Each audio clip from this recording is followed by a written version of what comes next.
이민준의 결혼 생활은 미지근한 보리차 한 잔 같았다.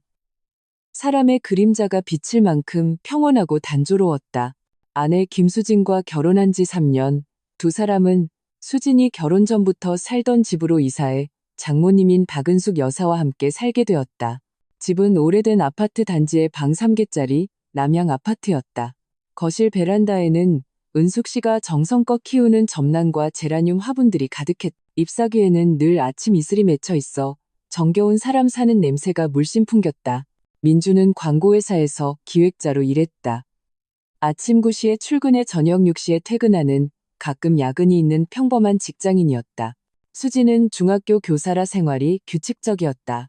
세 식구의 삶은 마치 아파트 단지를 천천히 흐르는 저녁 노을처럼 서두르지도 않고 잔잔했지만 그렇기에 특별한 파장도 없었다.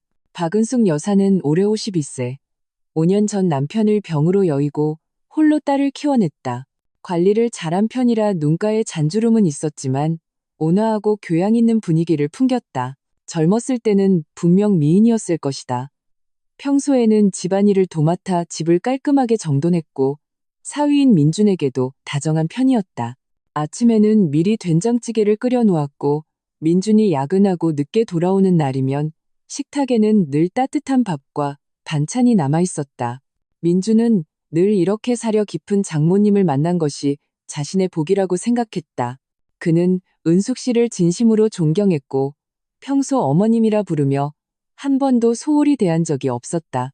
하지만 최근 들어 민준은 마음속에 까닭 모를 초조함이 피어올랐다. 회사에서 큰 프로젝트를 맡아 보름 넘게 밤샘 기획안 수정을 거듭하며 신경이 극도로 곤두서 있었다. 집에 돌아오면 머리를 대자마자 잠들고 싶을 뿐이었다. 그날 밤도 그는 자정이 다 되어서야 집에 도착했다. 수지는 이미 깊이 잠들어 고른 숨을 내쉬고 있었다. 숨결에 따라 이마의 잔머리가 가볍게 흔들렸다. 민주는 살금살금 씻고 아내 곁에 누웠지만 도무지 잠이 오지 않았다. 머릿속은 온통 기획안의 세부 사항들로 가득했다. 1시간 넘게 뒤척이다 보니 방광이 터질 듯 아파와 어쩔 수 없이 일어나 화장실로 향했다. 오래된 아파트는 방음이 좋지 않아 깊은 밤에는 벽에 걸린 괴종시계의 째깍거리는 소리까지 들릴 정도로 고요했다. 민주는 맨발로 차가운 나무 바닥을 밟았다. 거실은 칠흑같이 어두웠고 오직 베란다 쪽에서 희미한 달빛이 새어 들어와 가구들의 윤곽을 그려내고 있었다. 그는 그 빛에 의지해 화장실로 더듬더듬 걸어갔다. 화장실은 거실 서쪽에 있었고 은숙 씨의 침실과 바로 붙어 있었다. 화장실까지 몇 걸음 남지 않았을 때 안에서 졸졸 흐르는 물소리가 희미하게 들려왔다. 마치 누군가 샤워를 하는 것 같았다. 이렇게 늦은 시간에 어머님이 왜 아직 씻고 계시지? 민주는 속으로 중얼거리며 발걸음을 더욱 조심스럽게 옮겼다. 화장실 문 앞에 이르러 습관적으로 노크를 하려던 그는 불투명 유리문이 완전히 닫히지 않고 손가락 2개 너비만큼 열려있는 것을 발견했다. 따뜻한 노란색 불빛이 그 틈으로 새어나와 바닥에 길고 좁은 그림자를 들이우고 있었다. 수증기와 뒤섞인 후끈하고 축축한 기운이 얼굴에 와 닿았다. 그가 막 손을 들어 노크를 하려던 순간 문 안의 물소리가 갑자기 멎었다. 이어서 흐릿한 인형이 몸을 돌려 문 쪽을 향하는 것이 보였다. 민주는 저도 모르게 동작을 멈췄다. 심장이 쿵하고 내려앉았고 순간 시선을 거두는 것조차 잊었다. 불투명 유리 때문에 모습은 희미했지만 그 사람이 젖은 긴 머리를 하고 몸에는 수건 한 장만 두르고 있다는 것을 알 수 있었다. 어깨와 목의 곡선이 따뜻한 불빛 아래 유난히 부드러워 보였다. 바로 그때 그 인형이 갑자기 문 쪽으로 한 걸음 다가왔다. 유리문이 살짝 더 밀리며 틈이 넓어졌다. 민주는 그제야 장모님인 박은숙 씨라는 것을 똑똑히 보았다. 그녀의 머리카락에서는 아직 물방울이 뚝뚝 떨어지고 있었다. 물방울은 목덜미를 타고 수건 속으로 미끄러져 들어갔다. 막 샤워를 마친 듯 얼굴은 붉게 상기되어 있었고 눈빛은 불빛 아래 유난히 반짝였다. 문 앞에 사람이 있을 거라고는 생각지 못했는지 은숙 씨의 눈에 잠시 놀라는 기색이 스쳤다. 하지만 그것도 잠시 이내 의미를 알 수 없는 미소로 바뀌었다. 그녀는 즉시 문을 닫지 않고 오히려 문 안쪽에 그대로 서서 문 밖에 민준을 바라보았다. 입꼬리가 살짝 올라가 있었고 목소리에는 막 샤워를 마친 나른함과 함께 뭐라 형언할 수 없는 묘한 분위기가 섞여 있었다. 젊은 사람이 겁은 그 5글자는 마치 돌멩이처럼 민준의 마음 호수에 세찬 파문을 일으켰다. 그는 온몸이 뻣뻣하게 굳었고 피가 순식간에 머리로 쏠리는 듯했다. 뺨이 화끈거렸다. 그는 본능적으로 시선을 피하려 했지만 은숙 씨의 눈빛에 단단히 붙들리고 말았다. 그 눈빛에는 꾸짖음도 당황함도 없었다. 오히려 무언가를 탐색하는 듯한 부드러움과 심지어는 은근한 관용까지 느껴져 마음속에 이상한 설렘이 일었다. 어머님, 저 화장실 좀 쓰려고. 민준의 목소리는 심하게 갈라졌고 혀가 꼬이는 것 같았다. 그는 황급히 고개를 숙여 은숙 씨의 눈을 더는 쳐다보지 못했다. 손가락으로 옷자락을 초조하게 비틀었고 머릿속은 하얗게 비어 있었다. 은숙 씨의 시선이 자신의 정수리에 머물러 있는 것이 느껴졌다. 그 따뜻한 감촉에 온몸이 불편하면서도 이상하게 발걸음을 뗄 수가 없었다. 은숙 씨는 말없이 그저 가볍게 웃었다. 그 웃음소리는 아주 작아서 마치 깃털이 심장을 스치는 듯 묘한 여운을 남겼다. 민주는 그녀의 머리카락에서 물방울이 떨어지는 소리를 들을 수 있었다. 뚝뚝. 고요한 밤중에 그 소리는 유난히 선명했고 또한 유난히 사람의 마음을 흔들었다. 그는 저도 모르게 슬쩍 고개를 들었고 마침 은숙 씨의 눈과 마주쳤다. 그녀의 얼굴에는 여전히 미소가 걸려 있었고 눈빛 속 묘한 분위기는 더욱 짙어진 듯했다. 마치 무언가를 가늠하는 것 같기도 시험하는 것 같기도 했다. 얼른 들어가. 그러다 병나겠다. 은숙 씨의 목소리는 여전히 부드러웠지만 거절할 수 없는 묘한 기운이 담겨 있었다. 그녀는 몸을 옆으로 비켜 문 앞 공간을 내주었지만 문을 닫을 생각은 없어 보였다. 수건에 감싸인 몸의 곡선이 불빛 아래 어른거려 민준의 심장을 더욱 빠르게 뛰게 했다. 심장이 목구멍으로 튀어나올 것만 같았다. 민준은 더 이상 그 자리에 머물 수 없었다. 거의 도망치듯 화장실로 뛰어들어가 문을 닫았다.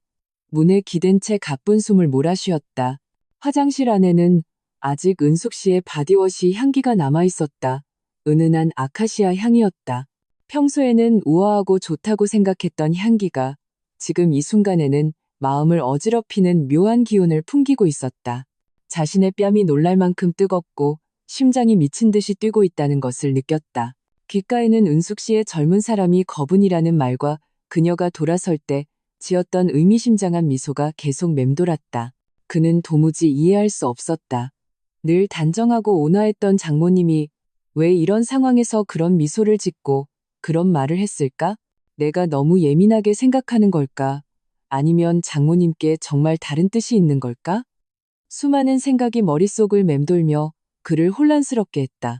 그는 서둘러 용물을 보고 찬물로 세수를 하며 자신을 진정시키려 했었다. 하지만 얼굴의 열기는 좀처럼 가라앉지 않았고 마음속의 설렘도 조금도 줄어들지 않았다. 화장실을 나왔을 때 은숙 씨는 이미 문 앞에 없었다. 그녀의 침실 문은 살짝 닫혀 있었고 안에서 희미한 불빛이 새어나왔다. 어렴풋이 머리를 말리는 소리가 들리는 듯했다. 민주는 더 이상 생각하지 않으려 했으며 고개를 숙인 채 자신의 침실로 빠르게 걸어갔다. 아내가 깰까봐 조심스럽게 문을 열었다. 수지는 여전히 깊이 잠들어 있었다. 미간을 살짝 찌푸린 것이 무슨 꿈이라도 꾸는 듯했다. 민주는 침대로 돌아와 누웠지만 더 이상 잠이 오지 않았다. 눈을 감으면 조금 전 화장실 문 앞에서 보았던 장면이 생생하게 떠올랐다. 따뜻한 노란 불빛, 축축한 수증기, 은숙 씨의 젖은 긴 머리, 그리고 그녀가 돌아설 때 지었던 묘한 미소와 시험하는 듯한 젊은 사람이 거분이라는 말까지. 그의 심장은 여전히 미친 듯이 뛰고 있었다. 마음속이 무언가로 꽉 막힌 듯 설명할 수 없는 설렘과 함께 깊은 불안과 갈등이 뒤섞여 있었다. 그는 이런 감정이 잘못되었다는 것을 알고 있었다. 박은숙은 그의 장모님이고 아내의 어머니다. 그들 사이에는 절대로 세대와 도덕을 넘어서는 감정이 있어서는 안 되었다. 하지만 방금 전에 그 장면, 은숙 씨의 반응은 너무나 이례적이어서 그가 깊이 생각하지 않을 수 없게 만들었다. 최근 일이 너무 힘들어 헛것을 본 것일까? 아니면 장모님이 정말 자신에게 가져서는 안 될 마음을 품게 된 것일까? 민주는 밤새 뒤척이다가 새벽녘이 되어서야 겨우 잠이 들었다. 꿈속에서 그는 다시 그 깊은 밤의 화장실로 돌아갔다. 문 앞에 따뜻한 노란 불빛은 여전했고 은숙 씨의 미소도 여전히 묘한 분위기를 풍겼다. 그녀는 자신을 향해 손을 내밀며 나지막이 말했다. 이리 오렴. 그는 다가가고 싶으면서도 감히 발을 뗄 수 없어 끝없는 갈등에 빠졌다. 날이 밝아올 무렵 그는 혼란스러운 꿈에서 깨어났다. 창밖은 이미 희미하게 밝아오고 있었고 거실에서는 은숙 씨가 아침 식사를 준비하는 소리가 들려왔다. 민주는 지끈거리는 관자놀이를 문질렀다. 마음속의 설렘은 아직 완전히 가시지 않았고 그 자리를 더 깊은 갈등과 불안이 채우고 있었다. 그는 알 수 있었다. 이 깊은 밤의 우연한 마주침을 시작으로 그의 평온했던 결혼 생활에 미묘한 파문이 일기 시작했다는 것을, 그리고 그 파문 뒤에 무엇이 숨겨져 있는지 그는 전혀 알지 못했다. 그저 마음이 돌덩이를 얹은 듯 무겁게 가라앉을 뿐이었다. 오래된 아파트 단지에 플라타너스 잎사귀 사이로 아침 햇살이 스며들어 거실 바닥에 얼룩덜룩한 그림자를 드리웠다. 민주는 부엌에서 풍겨오는 계란 프라이 냄새에 잠이 깼다. 어젯밤의 혼란스러운 꿈은 희미한 조각으로 남아있었지만 은숙 씨의 묘한 분위기가 담긴 젊은 사람이 거분이라는 말은 가는 바늘처럼 때때로 그의 신경을 찔렀다. 그는 몸을 일으켜 옆에서 아직 잠들어 있는 수진을 바라보았다. 마음속에 복잡한 감정이 밀려왔다. 어젯밤 장면에 대한 당혹감과 스스로도 인정하고 싶지 않은 약간의 설렘, 그리고 도덕적인 자책감이 뒤섞여 마음을 무겁게 짓눌렀다. 그는 조심스럽게 침대에서 내려와 화장실로 가서 씻었다. 거울 속 남자의 눈 밑에는 옅은 다크서클이 드리워져 있어 잠을 설쳤다는 것이 분명했다. 찬물이 얼굴에 닿자 얼음장 같은 감촉에 정신이 조금 드는 듯했지만 눈을 감으면 따뜻한 노란 불빛 아래 은숙 씨의 미소, 젖은 긴 머리, 그리고 의미심장했던 그 말이 또다시 걷잡을 수 없이 떠올랐다. 그는 머리를 흔들어 이 혼란스러운 생각들을 떨쳐내려 했었다. 최근 일이 너무 피곤해서 어른의 평범한 반응에 과민하게 구는 것이라고 스스로를 타일렀다. 화장실을 나왔을 때 마침 은숙 씨가 아침 식사를 들고 부엌에서 나왔다. 베이지색 앞치마를 두르고 머리를 단정하게 빗은 그녀는 온화한 미소를 띠고 있었다. 평소와 전혀 다를 바 없는 모습이었다. 마치 어젯밤의 그 묘한 순간은 결코 일어나지 않았던 것처럼. 하지만 민준의 심장은 저도 모르게 반박자 빠르게 뛰었다. 그는 무심결에 은숙 씨의 시선을 피하며 나지막이 말했다. 어머님, 좋은 아침입니다. 그래, 민준아, 좋은 아침. 은숙 씨의 목소리는 여전히 부드러웠다. 그녀는 접시를 식탁에 놓고 부엌으로 두유를 가지러 갔다. 민준 옆을 지나갈 때 그녀는 잠시 걸음을 멈추고 나지막이 말했다. 안색이 안 좋구나. 어젯밤에 잠을 설쳤니? 일이 너무 힘들면 하루 휴가 내고 쉬렴. 몸이 먼저야. 그녀의 숨결이 민준의 귓가를 스쳤다. 은은한 아카시아 향기가 어젯밤 화장실에서 났던 냄새와 똑같아서 민준의 뺨은 순간 뜨거워졌다. 아닙니다, 어머님. 그냥 좀 피곤해서요. 괜찮습니다. 민준은 고개를 숙인 채 그녀를 쳐다보지 못하고 서둘러 식탁으로 가 앉았다. 그는 은숙 씨의 시선이 자신에게 머물러 있는 것을 느낄 수 있었다. 뭐라 형언할 수 없는 그 관심에 온몸이 불편했고 손에 든 젓가락마저 불안정하게 느껴졌다. 그때 수진이 잠에서 깨어 하품을 하며 침실에서 나왔다. 식탁 위에 아침 식사를 보고는 웃으며 말했다. 엄마, 오늘 계란 프라이 했네? 맛있겠다. 그녀의 등장은 민준과 은숙 씨 사이의 미묘한 분위기를 깨는 방패막이 같았다. 민준은 안도의 한숨을 내쉬며 얼른 젓가락으로 아내에게 계란 프라이를 집어주었다. 얼른 먹어. 그러다 출근 늦겠다. 아침 식사 시간. 수지는 학교에서 있었던 재미있는 일들을 제잘거렸다. 은숙 씨는 가끔 맞장구를 쳤지만 시선은 때때로 민준을 향했다. 두 사람의 눈이 무심코 마주칠 때마다 은숙 씨는 입꼬리를 살짝 올리며 옅은 미소를 지었고 민준은 황급히 시선을 돌리며 심장이 빠르게 뛰었다. 그는 은숙 씨가 오늘따라 유난히 살갑다는 것을 느꼈다. 잠시 후 두유를 더 따라주기도 하고 반찬을 집어주기도 했다. 컵을 건넬 때 손가락이 무심코 그의 손등에 닿았다. 그 따뜻한 감촉이 전류처럼 흘러 그는 깜짝 놀라 손을 움츠렸다. 두유를 쏟을 뻔했다. 왜 그러니? 은숙 씨는 걱정하는 척 물었지만 눈에는 알아채기 힘든 미소가 어려 있었다. 아, 아닙니다. 손이 미끄러져서요. 민준의 목소리는 약간 굳어 있었고 뺨은 더욱 뜨거워졌다. 수지는 먹는데 정신이 팔려 두 사람 사이에 이상한 기류를 눈치채지 못하고 웃으며 말했다. 아빠 살아계실 때도 엄마가 항상 저렇게 챙겨주셨는데 이제 그 사랑이 다 자기한테로 갔네. 민준 씨, 우리 엄마한테 효도 잘해야 해. 민준은 마른 웃음을 지었지만 마음속은 오만 가지 생각으로 복잡했다. 수진이 아무 생각 없이 한 말이라는 것을 알았지만 은숙 씨의 행동은 보통 장모가 사위에게 보이는 관심을 넘어서는 것 같았다. 그는 어젯밤의 장면이 자신의 착각이 아닐지도 모른다고 의심하기 시작했다. 은숙 씨의 마음속에는 정말로 무언가 다른 감정이 숨겨져 있는 것 같았다. 오전 내내 민주는 집에서 기획안을 작업했다. 수지는 학교에 출근했고 집에는 그와 은숙 씨 단둘만 남았다. 은숙 씨는 거실에서 청소기를 돌렸다. 윙윙거리는 소리가 유난히 귀에 거슬려 그는 도무지 마음에 집중할 수 없었다. 서재에 앉아 있었지만 문 너머로 은숙 씨의 존재가 느껴졌다. 그 시선에 그는 안절부절 못했다. 얼마 지나지 않아 은숙 씨가 따뜻한 물 한 잔을 들고 들어와 민준의 손변에 살며시 놓았다. 민준아, 물 좀 마시렴. 계속 컴퓨터만 보면 눈 나빠져. 그녀의 목소리는 낮고 부드러운 자성을 띠고 있었다. 감사합니다, 어머님. 민주는 고개를 끄덕이고 컵을 들어 한 모금 마셨다. 손이 다시 무심코 은숙 씨의 손가락에 닿았다. 이번에는 은숙 씨가 바로 손을 거두지 않고 오히려 1초 정도 가만히 머물렀다가 천천히 손을 뺐다. 그 1초의 접촉에 민준의 심장은 무언가에 꽉 쥐어진 듯 긴장되면서도 묘한 설렘을 느꼈다. 기획안 쓰기 힘드니 엄마가 사과라도 하나 깎아줄까? 은숙 씨는 떠나지 않고 오히려 책상 옆으로 와서 몸을 살짝 숙여 컴퓨터 화면을 들여다보았다. 그녀의 머리카락이 흘러내려 민준의 어깨에 닿았다. 은은한 샴푸 향기와 따뜻한 숨결이 그의 목덜미를 스쳐 온몸에 솜털이 곤두서는 듯했다.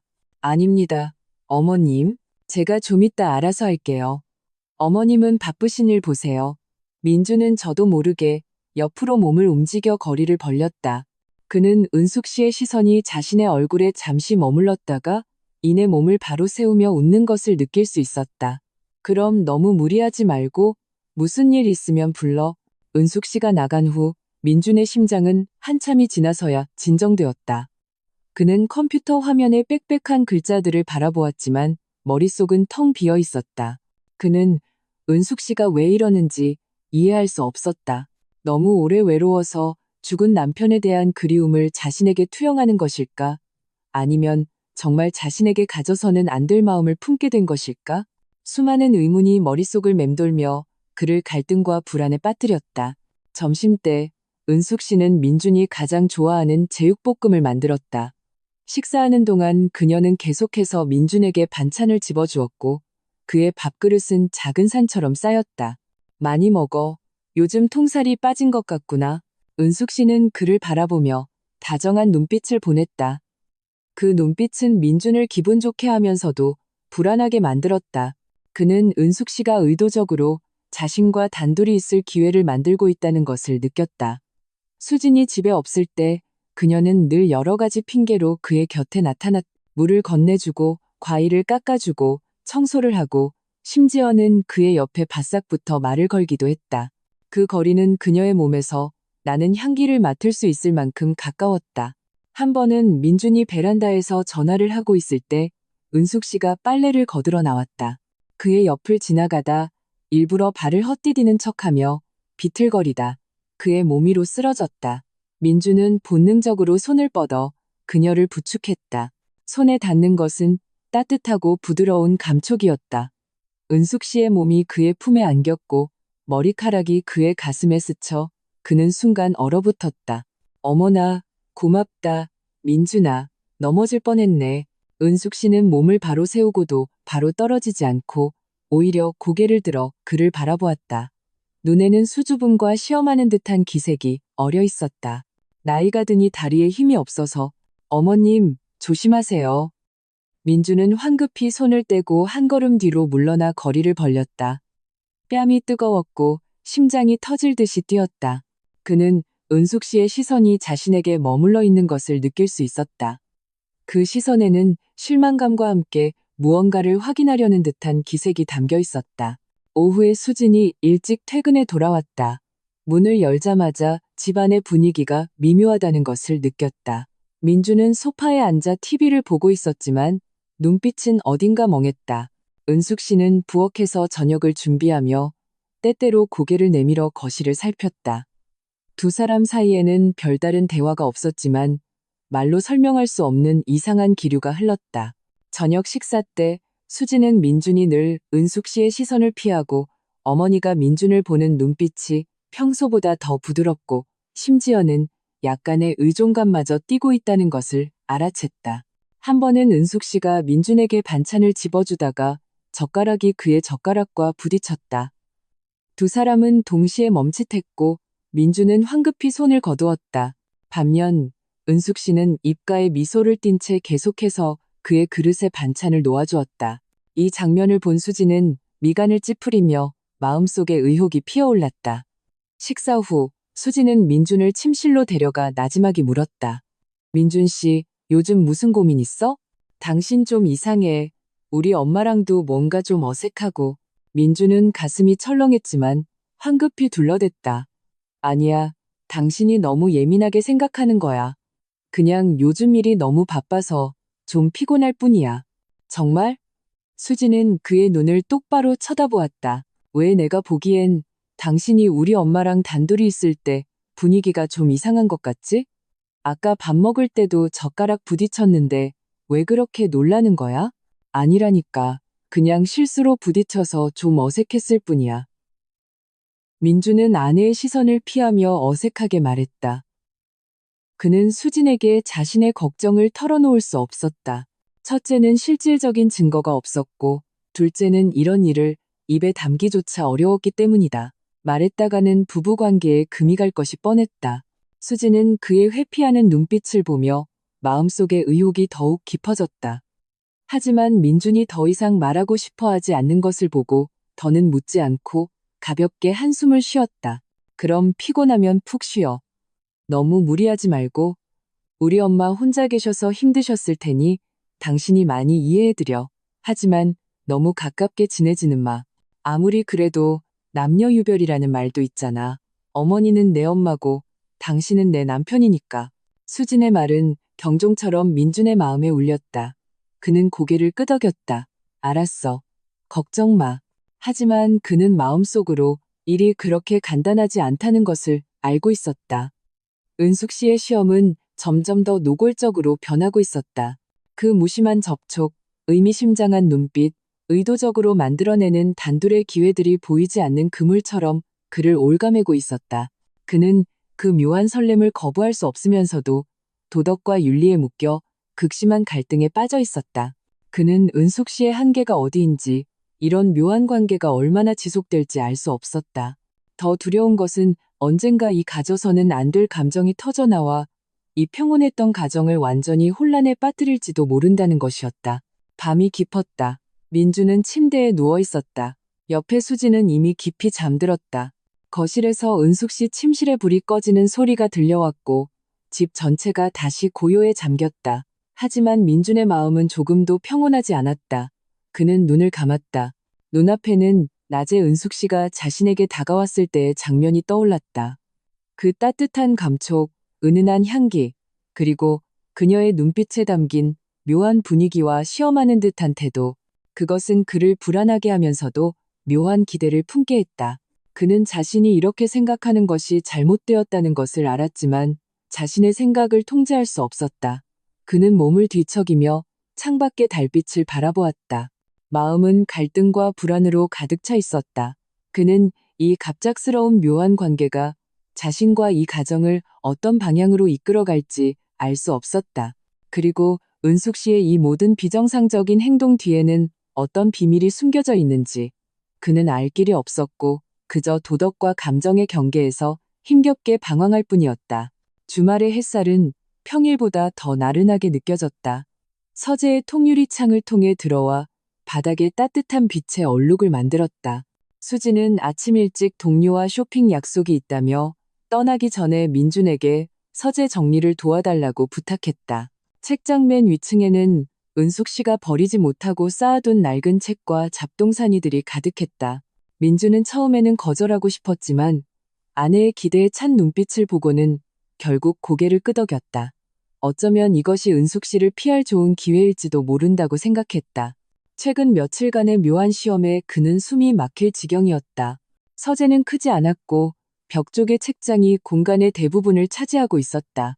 위층의 책들은 얇은 먼지층에 덮여 있어 오랫동안 아무도 손대지 않은 것이 분명했다. 민주는 작은 의자를 가져와 밟고 서서 쌓인 낡은 책들을 꺼내기 시작했다. 손끝에 닿는 것은 대부분 누렇게 변한 교재와 전문서적, 그리고 조악하게 재본된 낡은 잡지들이었다. 세월의 흔적이 묻어나는 냄새가 났다. 그는 한 권 한 권 책을 내려 책상과 바닥에 종류별로 정리했다. 기계적으로 움직이는 동안에도 머릿속에서는 지난 며칠간의 장면들이 계속해서 재생되었다. 물을 건넬 때의 무심한 접촉, 거실에서의 의도적인 접근, 베란다에서 넘어질 뻔했던 포옹, 그리고 은숙 씨의 눈빛에서 떠나지 않던 그 묘한 분위기까지. 쿵하는 소리와 함께 두꺼운 양장본 책 한 권이 책더미에서 미끄러져 바닥에 떨어지며 둔탁한 소리를 냈다. 민준이 고개를 숙여보니 짙은 갈색 표지의 사진첩이었다. 가장자리는 닳아있었고 가죽 표면은 군데군데 갈라져 있었다. 다른 책들보다 먼지가 더 두껍게 쌓여 있는 것이 마치 누군가 일부러 가장 안쪽에 숨겨둔 것 같았다. 그는 허리를 굽혀 사진첩을 집어들었다. 손끝에 닿는 거친 가죽의 질감 아래로 울퉁불퉁한 문양이 느껴졌다. 어떤 문양을 압인한 것 같았지만 먼지에 가려져 잘 보이지 않았다. 호기심에 그는 표지의 먼지를 닦아냈다. 짙은 갈색 가죽이 점차 드러났고 표지 중앙에는 이미 빛이 바랜 아카시아 꽃이 압인되어 있었다. 은숙 씨가 평소에 쓰는 바디워시 향기와 똑같았다. 민준의 심장이 까닭없이 조여왔다. 그는 이 사진첩을 본 적이 없었고 은숙 씨도 한 번도 언급한 적이 없었다. 그는 잠시 망설였지만 결국 참지 못하고 사진첩을 펼쳤다. 첫 장은 누렇게 바랜 흑백 사진이었다. 사진 속 소녀는 18, 19살쯤 되어 보였다. 검고 굵은 댕기머리를 양갈래로 따았고 눈썹은 초승달처럼 휘어져 있었으며 입가에는 옅은 보조개가 있었다. 눈빛은 맑고 밝았다. 민준의 숨이 멎는 듯했다. 사진 속 소녀가 자신과 몇 군데 닮아 있었기 때문이다. 특히 그 눈꼬리가 살짝 올라가고 웃을 때의 곡선이 자신과 거의 똑같았다. 그는 자세히 보았다. 소녀는 얇은 블라우스를 입고 늙은 아카시아 나무 아래 서 있었다. 배경으로는 흐릿한 붉은 벽돌집이 보여 짙은 시대적 감각을 풍겼다. 물어볼 필요도 없이 젊은 시절의 박은숙이었다. 민주는 장모님의 젊은 시절이 이렇게 아름다웠을 줄은 상상도 못했다. 더 놀라운 것은 자신과 닮은 그 눈매였다. 그는 계속해서 다음 장을 넘겼다. 대부분은 은숙 씨의 젊은 시절 독사진이었다. 공원 벤치에 앉아있는 모습, 강변 버드나무 아래 서 있는 모습, 그리고 친구들과 함께 찍은 몇 장의 사진이 있었다. 모든 사진 속에서 그녀의 미소는 밝고 눈부셨다. 사진첩 중간쯤에서 두 사람이 함께 찍은 사진 한 장이 민준의 시선을 사로잡았다. 사진 속에서 은숙 씨는 한 젊은 남자에게 기대어 있었다. 두 사람은 철길 옆에 나란히 서 있었다. 남자는 파란색 작업복을 입고 있었고 몸은 늠름했으며 얼굴에는 온화한 미소를 띠고 있었다. 민준의 심장이 무언가에 부딪힌 듯했다. 이 남자, 눈매가 자신과 놀랍도록 닮아 있었다. 특히 그 곱게 뻗은 콧날과 살짝 올라간 입꼬리는 마치 한 틀에서 찍어낸 것 같았다. 은숙 씨는 그의 어깨에 기댄 채 눈에는 의존과 사랑이 가득했다. 그 눈빛은 민준이 최근 은숙 씨의 눈에서 보았던 것과 비슷한 그림자를 띠고 있었다. 사진 오른쪽 하단에는 희미한 날짜 도장이 찍혀 있었다. 흐릿해서 잘 보이지 않았지만 1995년이라는 글자는 알아볼 수 있었다. 지금으로부터 거의 30년 전이었다. 민준의 마음속에는 의문이 가득했다. 이 남자는 누구일까? 은숙 씨의 첫사랑? 아니면 그는 감히 더 이상 생각할 수 없었다. 그는 계속해서 다음 장을 넘겼다. 뒤쪽의 사진들은 대부분 은숙 씨의 독사진이었지만 미소는 점점 사라지고 눈에는 외로움이 깃들어 있었다. 마지막 몇 페이지는 비어 있었다. 마치 뒤쪽의 사진들을 누군가 일부러 찢어낸 것 같았다. 민준아, 바쁘니? 부드러운 목소리가 문 앞에서 들려왔다. 민준은 깜짝 놀라 손을 떨었고 사진첩을 바닥에 떨어뜨릴 뻔했다. 그는 황급히 사진첩을 닫고 고개를 돌렸다. 은숙 씨가 깎은 사과 한 접시를 들고 문 앞에 서 있었다. 그녀의 시선은 그의 손에 들린 사진첩에 꽂혔고 얼굴색이 순간 변하며 당황한 기색이 스쳤다가 이내 평정을 되찾았다. 하지만 미소에는 어색함이 묻어 있었다. 어머님, 저 책장 정리하다가 이게 떨어져서. 민준의 목소리는 약간 굳어 있었다. 그는 저도 모르게 사진첩을 등 뒤로 숨겼다. 마음속에 까닭 모를 죄책감이 들었다. 마치 다른 사람의 비밀을 엿본 것 같았다.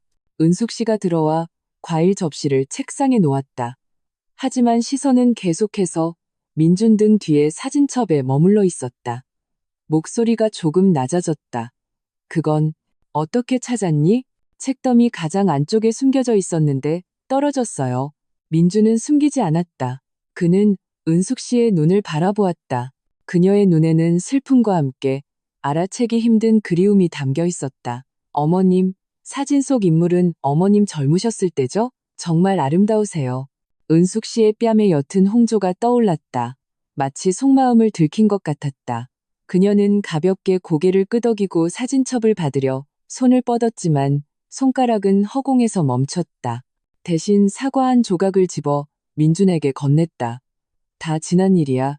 말할 가치도 없어.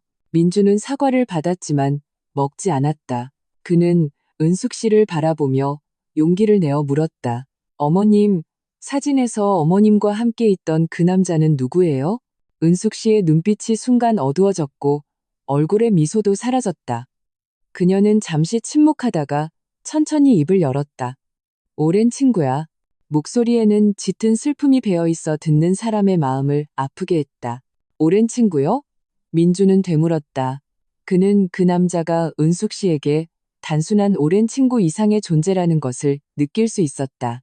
은숙 씨는 대답하지 않고 창가로 걸어가 밖에 플라타너스 나무를 바라보았다.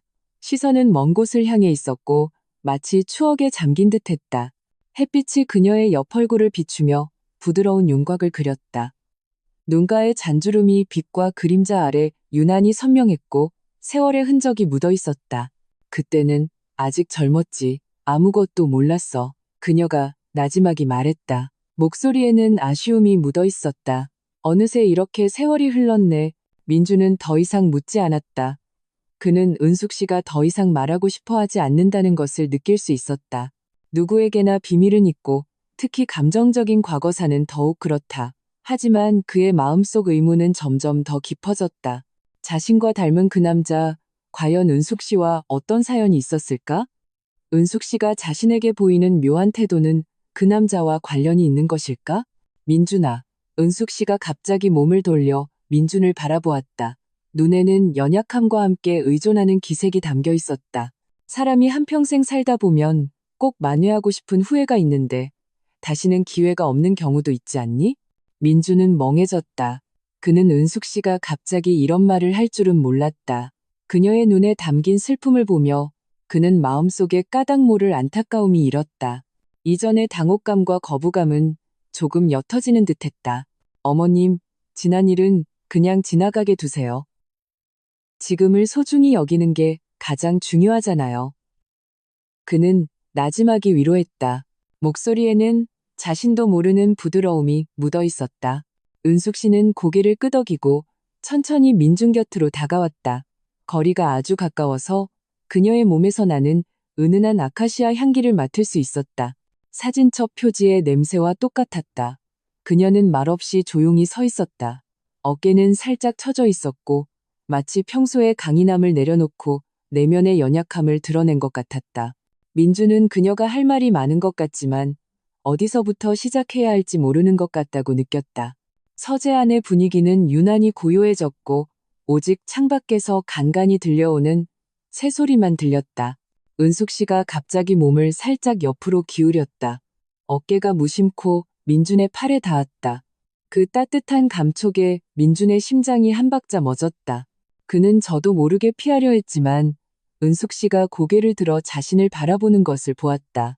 눈에는 의존감이 가득했고 마치 지푸라기라도 잡는 심정 같았다. 민준아, 가끔 널 보고 있으면 꼭 젊었을 때의 그림자를 보는 것 같아.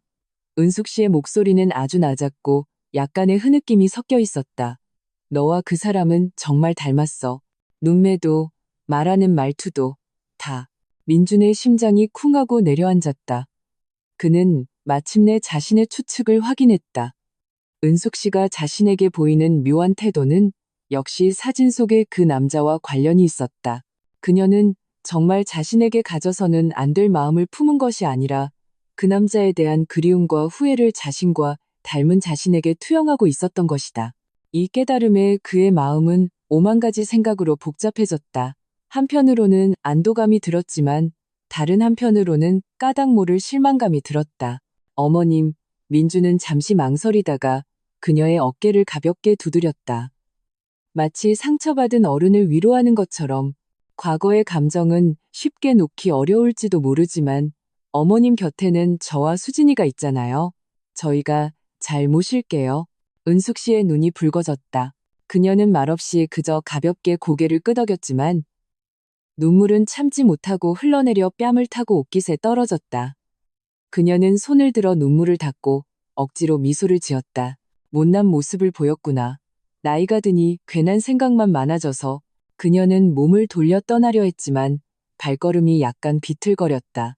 민주는 저도 모르게 그녀의 팔을 부축했다.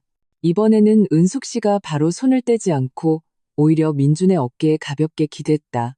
마치 너무 지쳐서 기댈 곳이 필요한 사람처럼.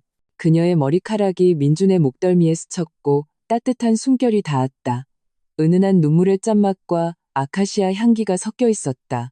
민준의 몸이 굳었고 심장이 미친 듯이 뛰었다. 도덕심은 즉시 밀어내야 한다고 경고했지만 은숙 씨의 연약한 모습을 보고는 차마 그럴 수 없었다. 그는 은숙 씨의 몸이 미세하게 떨리고 있는 것을 느낄 수 있었다. 마치 오랫동안 억눌러왔던 감정이 마침내 분출구를 찾은 것 같았다. 그는 움직이지 않고 그 자세를 유지했다. 마음은 갈등으로 가득했다. 이 포옹이 부적절하고 심지어 세대와 경계를 넘어선 것이라는 것을 알고 있었다. 하지만 그는 추억과 고통에 잠긴 노인을 이 순간에 밀어낼 수 없었다. 얼마나 지났을까? 은숙 씨가 천천히 몸을 바로 세우고 얼굴에 눈물을 닦았다. 민준에게 미안한 미소를 지었다. 미안하다 민준아. 엄마가 잠시 실수를 했구나. 아닙니다 어머님. 민준의 목소리는 약간 잠겨 있었다. 그는 은숙 씨의 시선을 피했다. 마음이 힘드시면 그냥 다 털어놓으세요. 속에 담아두지 마시고요. 은숙 씨는 고개를 저었다. 그녀는 몸을 돌려 책상 위에 사진첩을 집어들고 표지에 아카시아 꽃을 가볍게 쓰다듬었다. 눈에는 짙은 아쉬움이 담겨 있었다. 다 지난 일이야. 더는 말하지 않을래. 그녀는 사진첩을 들고 서재를 서둘러 나갔다. 마치 무언가로부터 도망치는 것 같았다. 민주는 그 자리에 서 있었다. 어깨에는 아직 은숙 씨의 온기와 숨결이 남아있는 듯했다. 마음은 실타래처럼 엉켜 있었다. 그는 창가로 걸어가 은숙 씨의 모습이 침실문으로 사라지는 것을 바라보았다. 마음속 의문은 점점 더 깊어졌다. 사진 속의 그 남자는 도대체 누구일까? 그들 사이에 무슨 일이 있었던 걸까? 은숙 씨는 왜 홀로 딸을 데리고 그토록 오랫동안 살아왔을까? 그는 책상 위에 사과를 집어 한 입 베어 물었지만 아무 맛도 느껴지지 않았다. 방금 서재에서 있었던 일, 은숙 씨의 연약함과 의존, 그리고 너와 그 사람은 정말 닮았어라는 그 말. 그것들이 실처럼 그의 마음을 얽어매고 있었다. 그는 은숙 씨의 감정적인 과거가 자신이 상상했던 것보다 훨씬 더 복잡하다는 것을 알았다. 그리고 자신은 이미 자신도 모르는 사이에 이 반세기에 걸친 감정의 조거에 휘말려버린 것 같았다. 그는 창밖의 햇살을 바라보았다. 마음은 혼란으로 가득했다. 그는 자신이 어떻게 해야 할지 알 수 없었다. 은숙 씨의 접근을 계속 피해야 할까? 아니면 그녀의 과거를 이해하려 노력해야 할까? 그는 이 닮음에서 비롯된 묘한 관계가 시간이 지남에 따라 점점 더 통제하기 어려워져 결국 자신과 수진의 결혼에 영향을 미치고 이 평온했던 가정을 위기에 빠뜨릴까봐 두려웠다. 서재의 낡은 책들은 아직 흩어져 있었고 햇살은 여전히 따뜻했다. 하지만 민준의 마음은 더 이상 평온할 수 없었다. 그는 이 우연히 발견된 낡은 사진첩이 은숙 씨의 알려지지 않은 과거를 드러냈을 뿐만 아니라 자신과 장모님 사이의 묘한 관계에 복잡한 의미를 더했다는 것을 알았다. 그리고 그 배후에 또 얼마나 많은 알려지지 않은 비밀이 숨겨져 있는지 그는 알 길이 없었고 그저 이 감정의 소용돌이 속에서 조심스럽게 길을 찾아 나아갈 뿐이었다. 수진이 이상한 낌새를 알아차린 것은 주일 오후였다. 백화점에서 쇼핑을 마치고 양손 가득 쇼핑백을 들고 돌아온 그녀는 현관문을 열자마자 민준과 은숙 씨가 거실 소파에 앉아 있는 것을 보았다. 두 사람의 거리는 조금 가까웠고 은숙 씨는 고개를 숙여 민준의 셔츠 깃주름을 펴주고 있었다. 그 동작은 자연스러우면서도 친밀했다. 민준은 고개를 숙이고 있었고 옆 얼굴은 붉어져 있었으며 피하지도 않고 말도 없었다. 분위기는 말로 설명할 수 없는 미묘함이 감돌았다. 문 열리는 소리를 듣고 두 사람은 동시에 고개를 들었다. 마치 일시 정지 버튼을 누른 것처럼 동작이 멈췄다. 은숙 씨는 황급히 손을 거두고 평소에 온화한 미소를 지으며 일어나 수진의 쇼핑백을 받았다. 왔구나? 힘들었지? 어서 앉아 쉬렴. 엄마가 시원한 식혜 만들어놨어. 민준도 일어서며 시선을 피했다. 쇼핑백을 받아들며 나지막이 말했다. 오래 돌아다녔네. 고생했어. 수진의 마음속에 까닭 모를 불길함이 스쳤다. 설명할 수 없는 불쾌감이 밀려왔다. 그녀는 웃으며 고개를 끄덕이고 소파에 앉았다. 시선은 저도 모르게 두 사람 사이를 오갔다. 은숙 씨가 식혜를 가지러 부엌으로 갔고 거실에는 그녀와 민준만 남았다. 분위기는 순간 어색해졌다. 엄마랑 뭐하고 있었어?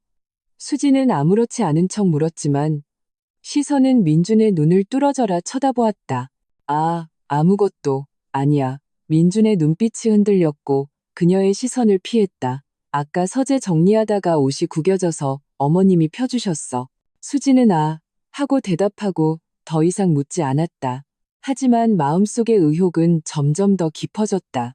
그녀는 민준을 잘 알았다. 그는 다른 사람이 자기 옷에 손대는 것을 쉽게 허락하는 사람이 아니었다. 하물며 장모님은 더욱 그랬다. 그리고 방금 두 사람의 분위기는 단순히 옷을 정리해주는 것 이상이었다. 그 은근하면서도 묘한 분위기는 그녀의 마음을 매우 불편하게 만들었다. 그 후 며칠 동안 수지는 일부러 두 사람을 유심히 관찰했다. 그녀는 민준과 은숙 씨 사이의 교류가 점점 더 잦아지고 또한 점점 더 도를 넘어서고 있다는 것을 발견했다. 아침 식사 때 은숙 씨는 민준에게 먼저 반찬을 집어주고 나서야 자신에게 집었다. 저녁에 민준이 퇴근해 돌아오면 은숙 씨는 가장 먼저 따뜻한 물을 건넸고 손이 무심코 민준의 손에 닿기도 했다. 심지어 한 번은 수진이 밤중에 물을 마시러 나왔다가 민준과 은숙 씨가 거실에서 이야기하는 것을 보았다. 은숙 씨는 민준 옆에 앉아 있었고 머리를 그의 어깨에 살짝 기대고 있었다. 민준은 그녀를 밀어내지 않고 그저 고개를 숙인 채 무언가를 말하고 있었다.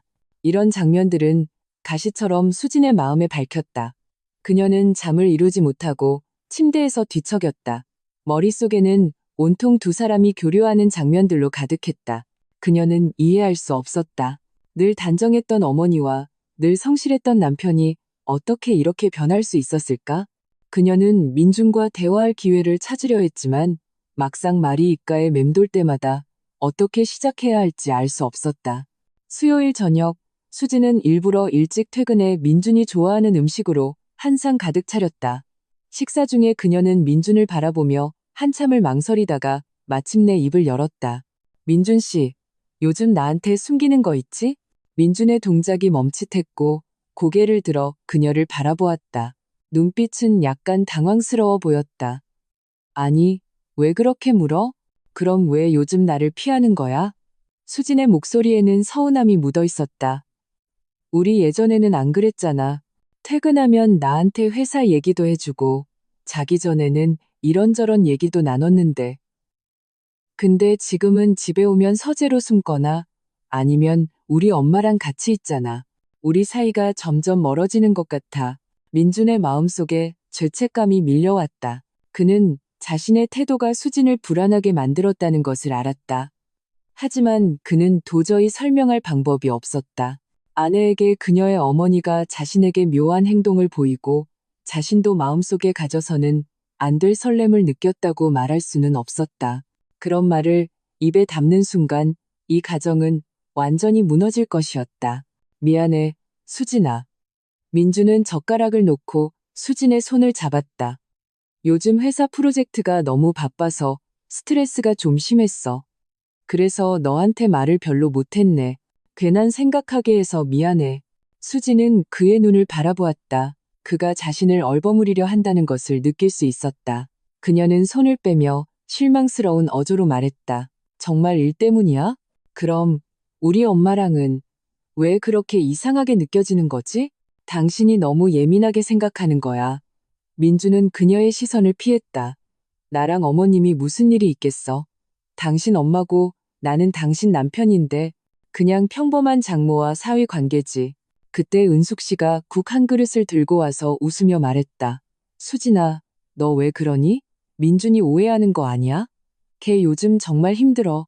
매일 그렇게 늦게까지 야근하는데 내가 봐도 안쓰럽다. 그녀는 국을 민준 앞에 놓아주고 자연스럽게 그의 어깨를 두드렸다. 그 동작은 자연스러우면서도 친밀했다. 얼른 국 좀 마셔. 몸보신해야지.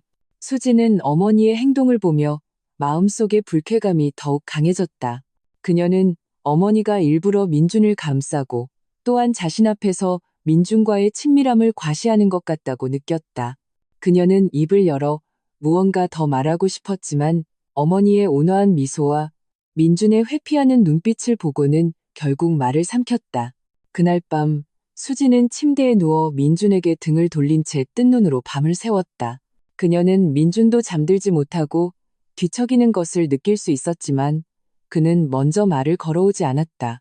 두 사람 사이에는 보이지 않는 벽이 생긴 듯 점점 더 멀어지고 있었다. 그 후로 수지는 더욱 예민해졌다. 그녀는 민준과 은숙 씨의 모든 눈빛, 모든 교류를 주시했다. 한 번은 민준이 서재에서 일하고 있을 때 은숙 씨가 우유 한 잔을 들고 들어갔다. 두 사람은 서재에서 거의 30분 동안 머물렀다. 수지는 문 앞에 서서 안에서 들려오는 나지막한 대화 소리를 들을 수 있었지만 구체적인 내용은 들리지 않았다. 그녀는 마음이 고양이에게 핥히는 것처럼 괴로웠다. 문을 열고 들어가고 싶었지만 자신이 감당할 수 없는 장면을 마주칠까봐 두려웠다. 은숙 씨가 나온 후 수지는 서재로 들어갔다. 민준이 컴퓨터 화면을 멍하니 쳐다보고 있는 것을 보았다. 엄마가 방금 뭐라고 하셨어? 수진이 물었다. 별말 아니야. 그냥 쉬엄쉬엄 하라고 너무 무리하지 말라고 하셨어. 민준의 목소리는 어색했다. 수지는 그를 바라보았다. 마음은 실망으로 가득했다. 그녀는 민준이 거짓말을 하고 있다는 것을 알았지만 증거도 없었고 더 이상 묻고 싶지도 않았다. 그녀는 몸을 돌려 서재를 나왔다. 마음속의 벽은 더욱 두꺼워졌다. 그녀는 이 결혼이 계속될 수 있을지 의심하기 시작했다. 자신이 깊이 사랑하는 남편과 존경하는 어머니가 정말 자신을 배신한 것일까? 한편 은숙 씨는 수진의 불안을 전혀 눈치채지 못한 듯 여전히 민준과 단둘이 있을 기회를 자주 만들었다. 한 번은 집에 세탁기가 고장나자 은숙 씨는 민준에게 수리를 부탁했다.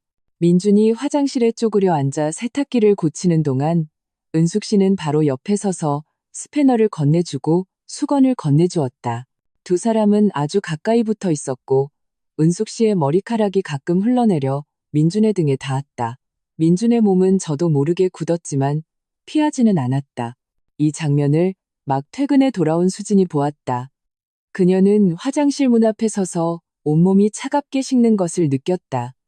은숙 씨는 그녀를 보고 웃으며 말했다. 수진아, 왔구나? 민준이 정말 대단하지? 세탁기 다 고쳤어. 민준도 일어서서 수진을 바라보았다. 눈에는 당혹감과 죄책감이 어려 있었다. 수진은 말없이 그들을 깊이 쳐다보고는 몸을 돌려 침실로 들어가 문을 닫았다. 그녀는 문에 기대어 서서 참지 못하고 눈물을 흘렸다. 그녀는 자신이 마치 그들 두 사람의 세계에 침입한 외부인처럼 느껴졌다. 그녀는 이해할 수 없었다. 어머니는 왜 이러는 걸까? 남편은 왜 거절하지 않는 걸까? 밤에 민준이 침실로 들어와 수진에게 설명하려 했지만 수진은 등을 돌린 채 차갑게 말했다. 나 건드리지 마. 혼자 있고 싶어. 민준은 아내의 뒷모습을 바라보며 마음이 죄책감과 갈등으로 가득 찼다. 그는 자신의 나약함과 회피가 아내에게 상처를 주었다는 것을 알았다.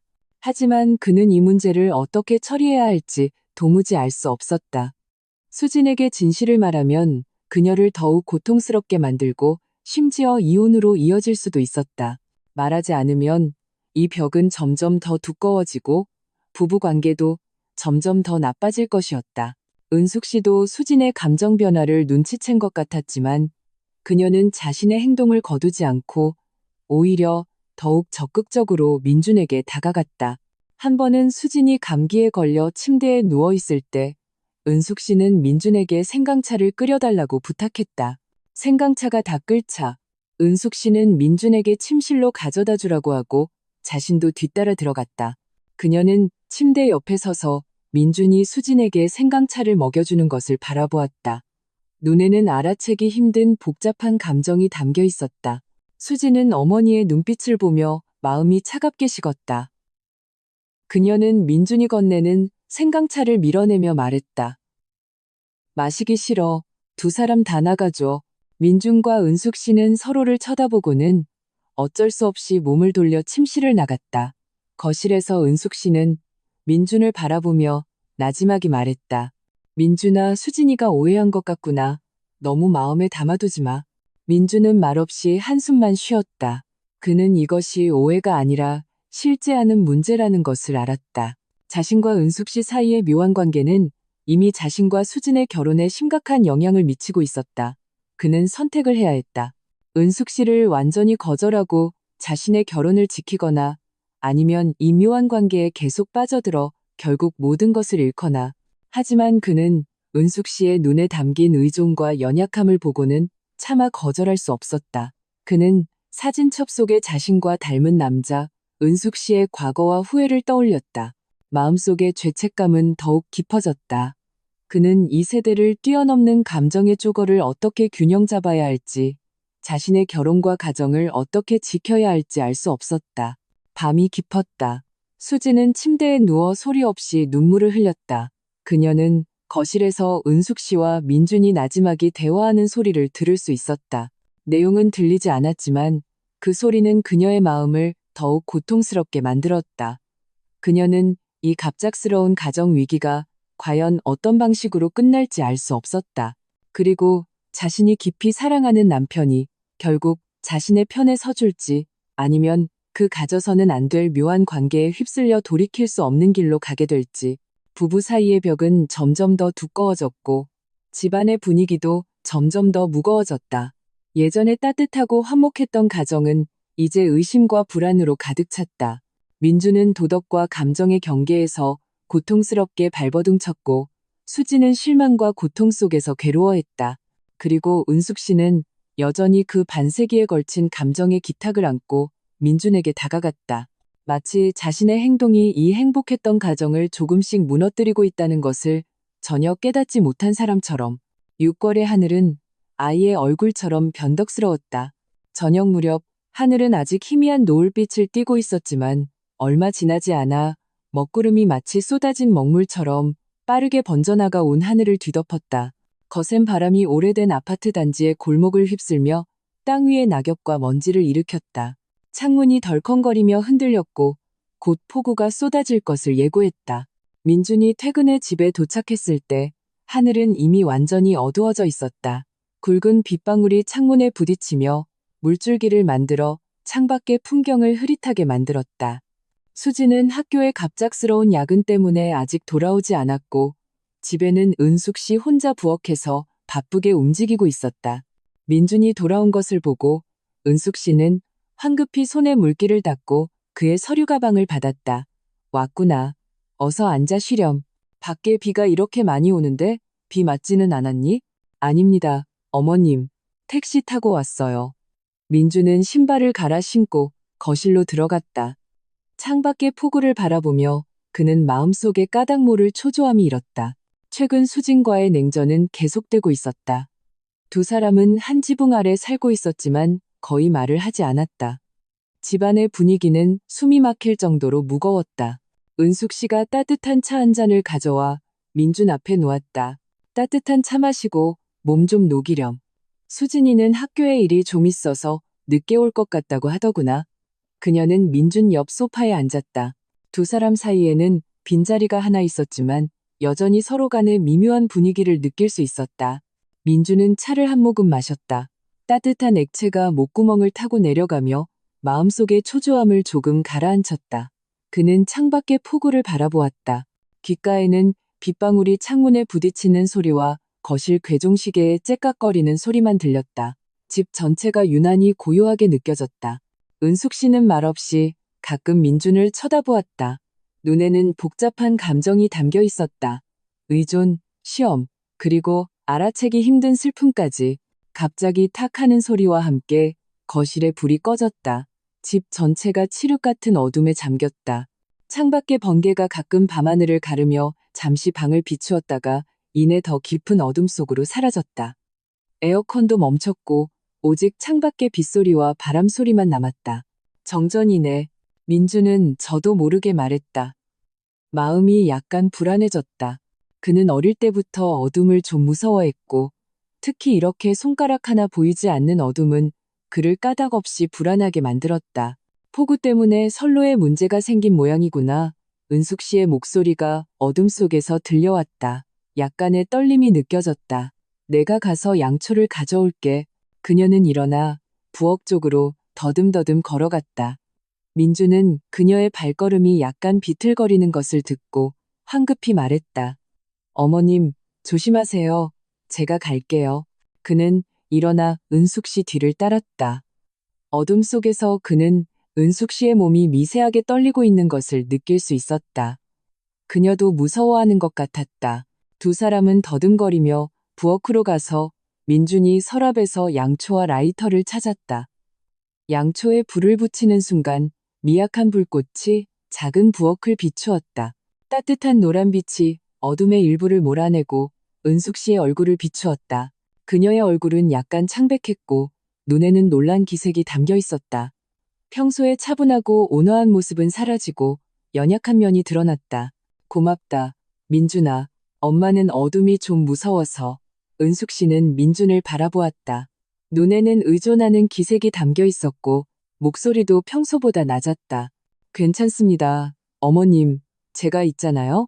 민준은 양초를 들고 거실로 가는 길을 비추었다. 거실에 가서 앉아 계세요. 곧 전기가 들어올 거예요. 거실로 돌아와 민준은 양초를 탁자 위에 놓았다. 따뜻한 노란 불꽃이 흔들리며 벽에 두 사람의 흔들리는 그림자를 드리웠다. 에어컨이 멈추자 집안은 점점 무더워졌고 공기 중에는 축축한 기운이 감돌았다. 민주는 셔츠 단추 두 개를 풀며 무더위로 인한 불쾌감을 해소하려 했다. 은숙 씨는 그의 옆에 앉아 있었고 몸은 여전히 미세하게 떨리고 있었다. 민주는 그 모습을 보고 마음속에 안타까움이 일었다. 그는 사진첩 속에 밝았던 소녀, 자신과 닮은 남자와 함께 찍은 사진, 그리고 그녀가 지난 세월 동안 홀로 딸을 키우며 겪었을 어려움을 떠올렸다. 그는 잠시 망설이다가 자신의 재킷을 벗어 은숙 씨에게 건넸다. 어머님, 덮으세요. 좀 쌀쌀한 것 같아서요. 은숙 씨는 재킷을 받았다. 재킷에는 아직 민준의 체온과 은은한 담배 냄새가 남아 있었다. 그녀는 재킷을 어깨에 두르자 몸의 떨림이 점차 멎었다. 그녀는 민준을 바라보았다.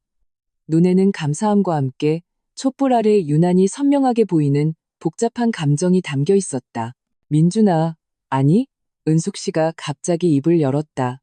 목소리는 아주 작아서 마치 혼잣말을 하는 것 같기도 민준에게 털어놓는 것 같기도 했다. 너와 그 사람은 정말 너무 닮았어. 외모뿐만 아니라 어둠을 무서워하는 모습까지도 똑같아. 민준의 심장이 쿵 하고 내려앉았다. 그는 은숙 씨가 말하는 사람이 사진 속의 그 남자라는 것을 알았다. 그는 말없이 조용히 들었다. 마음은 호기심과 의문으로 가득했다. 그 사람 이름은 강지훈이야. 내 젊은 시절 연인이었지. 은숙 씨의 목소리에는 짙은 슬픔이 배어 있었고 마치 오랫동안 닫혀있던 기억에 수문을 연 것 같았다. 우리는 공장에서 만났어. 그는 기술자였고 나는 검사원이었지. 처음 그를 만났을 때 그는 늙은 아카시아 나무 아래 서 있었어. 파란색 작업복을 입고 온화하게 웃고 있었지. 지금 네 모습과 거의 똑같았어. 그녀는 잠시 말을 멈추고 시선은 먼 곳을 향했다. 마치 그 아득한 시절을 회상하는 듯했다. 우리는 3년 동안 사귀었고 사이가 아주 좋았어. 그는 나한테 정말 잘해줬고 모든 것을 내 뜻대로 해줬지. 내가 어둠을 무서워할 때면 나를 안아줬고 내가 아플 때면 지극정성으로 간호해줬어. 우리는 결혼할 생각이었는데 매션더. 은숙 씨의 목소리가 흐느낌에 잠겼고 눈물이 뺨을 타고 흘러내려 민준의 재킷에 떨어져 짙은 얼룩을 남겼다. 설비 점검 중에 사고가 나서 영원히 내 곁을 떠나고 말았어. 민준의 마음이 무언가에 꽉 막힌 듯 무거워졌다. 그는 은숙 씨의 과거가 이렇게 비극적이었을 줄은 몰랐다. 그는 눈앞에 이 연약한 여인을 보며 마음속의 죄책감과 안타까움이 더욱 강해졌다. 그는 그녀를 어떻게 위로해야 할지 몰라 그저 조용히 티슈 한 장을 건네줄 뿐이었다. 그때 내 나이가 겨우 20살이었어. 하늘이 무너지는 것 같았지. 은숙 씨는 눈물을 닦고 말을 이었다. 그를 따라가고 싶었지만 내가 임신했다는 것을 알게 됐어. 바로 수진이었지. 아이를 위해서 나는 이를 악물고 버텨야 했어.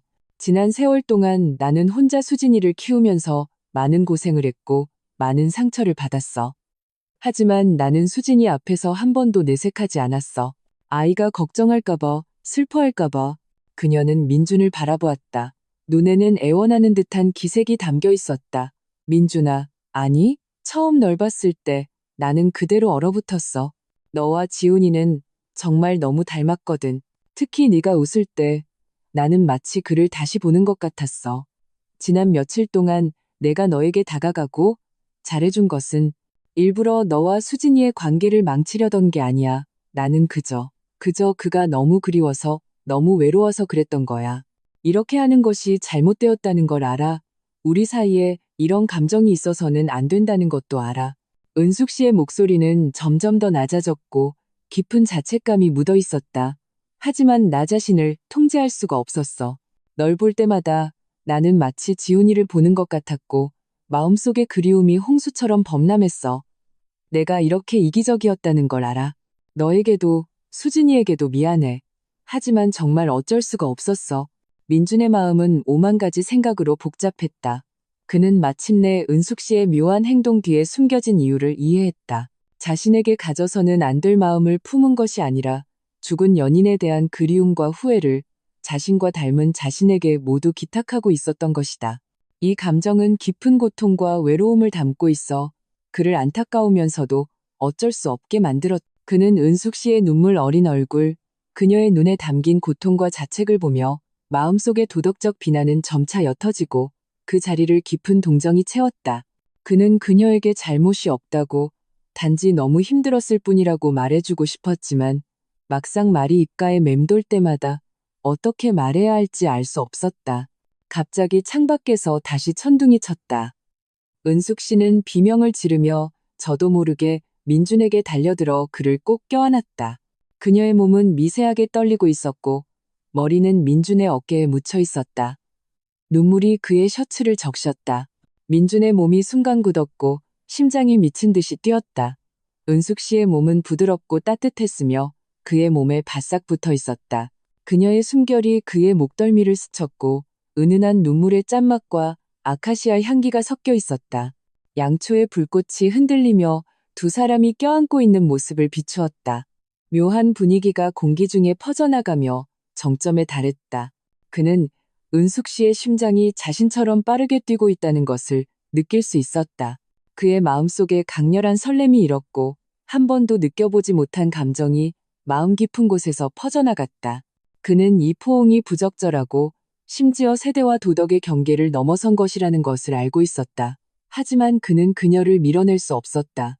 이 순간 그는 은숙 씨의 내면의 고통과 외로움, 죽은 연인에 대한 깊은 그리움을 느꼈고 또한 자신도 그녀에게 안타까움과 연민을 느끼고 있다는 것을 알았다. 그의 손은 허공에서 한참을 망설이다가 마침내 은숙 씨의 등에 가볍게 얹어졌다. 그는 그녀의 등을 가볍게 두드렸다. 마치 상처받은 아이를 위로하는 것처럼 어머님 울지 마세요.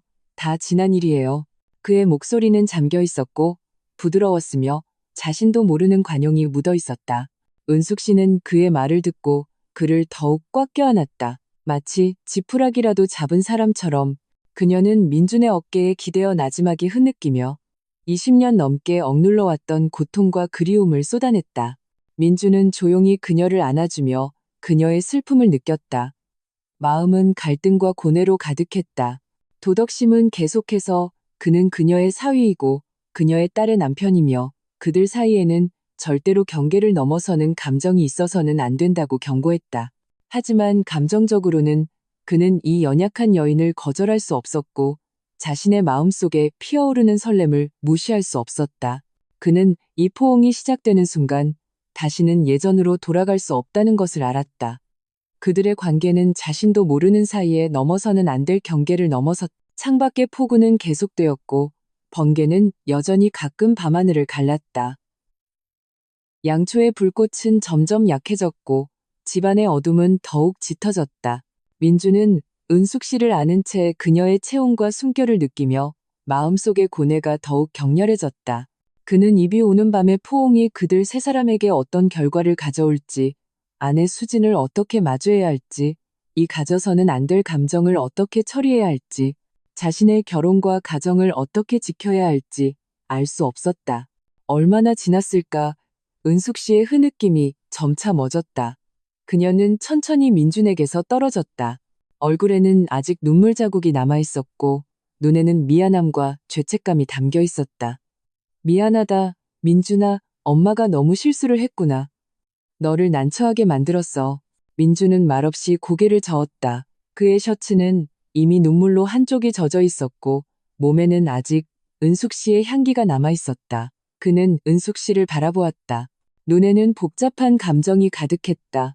안타까움, 갈등, 그리고 자신도 인정하고 싶지 않은 약간의 설렘까지. 바로 그때 창밖의 번개가 다시 밤하늘을 가르며 은숙 씨의 얼굴을 비추었다. 그녀는 민준을 바라보았다. 눈에는 시험하는 듯한 기색과 함께 알아채기 힘든 애정이 담겨 있었다. 그녀는 천천히 손을 들어 민준의 뺨을 만지려 했다. 손가락은 허공에서 잠시 멈췄다가 마침내 그의 어깨에 가볍게 내려앉았다. 민준아, 은숙 씨의 목소리는 아주 작았고 떨림이 섞여 있었다. 내가 이러면 안 된다는 걸 알아. 하지만 나 자신을 통제할 수가 없어. 널 볼 때마다 나는 마치 지훈이를 보는 것 같아. 나는 그가 정말 그립고 그리고 의지할 사람이 정말로 그리워. 민준의 심장이 쿵하고 내려앉았다. 그는 은숙 씨의 말에 더 이상 죽은 연인에 대한 그리움뿐만 아니라 자신에 대한 의존과 애정이 섞여 있다는 것을 알았다. 이 감정은 보이지 않는 그물처럼 그를 올가매어 숨을 쉴 수 없게 만들었다. 그는 은숙 씨의 눈을 바라보았다. 촛불 아래 그 눈에는 기대와 연약함이 가득했다. 그의 마음속에 강렬한 충동이 일었다. 그녀를 안아주고 싶었고 위로해주고 싶었으며 그녀의 기대를 만족시켜주고 싶었다. 하지만 이성은 계속해서 그러면 안 된다고 그 한 걸음을 내딛는 순간 만회할 수 없는 길로 가게 될 것이라고 경고했다. 그가 극심한 갈등에 빠져 있을 때 갑자기 탁 하는 소리와 함께 거실에 불이 켜졌다. 에어컨도 다시 작동하기 시작했다. 빛이 순식간에 어둠을 몰아내고 두 사람 사이의 묘하고 긴장된 분위기를 깨뜨렸다. 은숙 씨는 마치 깜짝 놀란 사람처럼 황급히 손을 거두고 얼굴에 눈물 자국을 황란하게 닦았다. 더 이상 민준의 눈을 쳐다보지 못했다. 민준도 안도의 한숨을 내쉬었다. 마치 숨막히는 꿈에서 깨어난 것 같았다. 그는 일어서서 구겨진 셔츠를 정리했다. 마음은 당혹감과 죄책감으로 가득했다. 전기가 들어왔네요. 민준이 나지막이 말했다. 목소리가 약간 잠겨 있었다. 응. 은숙 씨도 일어서며 그를 쳐다보지 못했다. 수진이가 돌아왔는지 보러 가야겠다. 그녀는 서둘러 현관 쪽으로 걸어갔다. 마치 무언가로부터 도망치는 것 같았다. 민주는 그 자리에 서서 은숙 씨의 황급한 뒷모습을 바라보았다. 마음은 실타래처럼 엉켜 있었다. 방금 어둠 속에서의 그 포옹, 그 고백, 그 시험이 영화의 한 장면처럼 머릿속을 맴돌았다. 그는 이 비 오는 밤을 거치면서 자신과 은숙 씨의 관계가 다시는 예전으로 돌아갈 수 없게 되었다는 것을 알았다. 그 가져서는 안 될 감정은 이미 두 사람의 마음속에 뿌리를 내렸고 그는 도덕과 감정의 딜레마에 빠져 어떻게 선택해야 할지 알 수 없었다. 창밖의 폭우는 점차 잦아들었고 빗소리도 부드러워졌다. 거실의 불빛은 밝고 눈부셨고 민준의 얼굴에 드리워진 혼란과 갈등을 비추었다. 그는 이 갑작스러운 비 오는 밤의 단둘의 시간이 이 가정에 어떤 폭풍을 몰고 올지, 그리고 자신은 이 감정의 소용돌이 속에서 어떻게 출구를 찾아야 할지 알 수 없었다. 비 오는 밤이 지난 후 집안의 분위기는 더욱 기묘해졌다. 민준과 은숙 씨는 마치 어떤 암묵적인 합의라도 한 듯 서로의 시선을 의도적으로 피하고 단둘이 있는 기회를 줄였다. 은숙 씨는 더 이상 예전처럼 적극적으로 물을 건네거나 반찬을 집어주지 않았고 말도 조심스러워졌다. 눈에는 회피와 죄책감이 더해졌다. 민주는 더욱 과묵해졌다. 퇴근하면 서재로 숨거나 야근을 하거나 컴퓨터를 보며 멍하니 있었다. 식사 시간에도 거의 말을 하지 않았다. 집 전체가 무거운 침묵에 휩싸였다. 수진의 의심은 이 의도적인 거리두기 때문에 사라지지 않았다. 오히려 두 사람의 비정상적인 태도 때문에 더욱 강해졌다. 그녀는 민준과 어머니 사이에 분명 어떤 비밀이 숨겨져 있다는 것을 느낄 수 있었다. 그 감추려는 듯한 소원함은 이전의 묘한 교류보다 그녀의 마음을 더욱 불안하게 만들었다. 그녀는 아파트 단지 이웃들의 시선을 의식하기 시작했다. 다른 사람들이 자신을 보는 눈빛이 어딘가 이상하게 느껴졌고 마치 뒤에서 무언가 수군거리는 것 같았다. 이 불안은 일주일 후 한밤중에 완전히 폭발했다. 그날 밤 민주는 프로젝트가 순조롭게 끝나 마지막 야근을 하고 싶시 넘어 집에 돌아왔다. 수지는 이미 잠들었고 은숙 씨의 침실불도 꺼져 있었다. 집 전체가 조용했다. 그는 마음속에 까닭모를 초조함이 치밀어 비 오는 밤의 포옹과 고백, 수진의 실망스러운 눈빛, 자신이 빠진 딜레마를 떠올리며 뒤척이다가 잠을 이루지 못하고 조용히 일어나 베란다로 담배를 피우러 갔다. 깊은 밤의 베란다는 약간 서늘했다. 밤바람이 불어와 베란다에 걸린 점란덩굴을 흔들었다. 아파트 단지의 불빛은 대부분 꺼져 있었고 몇 개의 가로등만 켜져 땅 위에 희미한 노란빛을 들이우고 있었다. 민주는 담배에 불을 붙였다. 니코틴의 맛이 목구멍을 타고 내려갔지만 마음속의 초조함은 해소되지 않았다. 그는 아래층의 텅 빈 골목을 바라보며 마음은 혼란과 불안으로 가득했다. 이 가정 위기를 어떻게 수습해야 할지 알 수 없었다. 민준아, 이렇게 늦게까지 안 자고 뭐하니? 부드러운 목소리가 등 뒤에서 들려왔다. 민주는 깜짝 놀라 돌아섰다. 은숙 씨가 잠옷 차림에 재킷을 걸치고 베란다 문 앞에 서 있었다. 눈에는 걱정스러운 기색이 담겨 있었다. 어머님도 안 주무셨어요? 민주는 담배를 끄며 잠긴 목소리로 말했다. 그는 은숙 씨도 잠들지 않았다는 것에 놀라 저도 모르게 피하려 했지만 은숙 씨가 그를 불렀다. 무슨 소리가 들려서 나와봤어.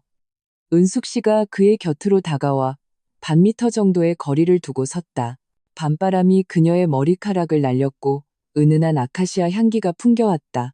혹시 그날 밤 일 때문에 아직도 마음이 복잡하니? 민주는 침묵했다. 대답하지 않았다. 그날 밤의 포옹, 고백, 그리고 어둠 속의 그 묘한 설렘은 가시처럼 그의 마음에 밝혀 뽑아낼 수도 삼킬 수도 없었다. 민준아, 미안해. 은숙 씨의 목소리에는 깊은 자책감이 묻어 있었다. 다 내 잘못이야. 내 그리움을 너에게 강요해서는 안 됐어. 너를 이런 딜레마에 빠뜨려서도 안 됐고, 내가 수진이에게 상처를 주고 너를 난처하게 만들었다는 걸 알아. 그녀는 잠시 말을 멈추고 죄책감 어린 눈으로 말했다. 아무래도 내가 나가서 사는 게 좋겠다. 그게 너와 수진이를 위해서도 좋을 거야.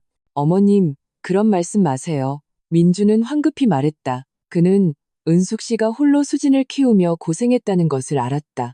지금 그녀를 내보내는 것은 도리에도 맞지 않고 수진을 더욱 의심하게 만들 것이었다. 이 일이 전적으로 어머님 탓만은 아니에요. 저에게도 책임이 있어요.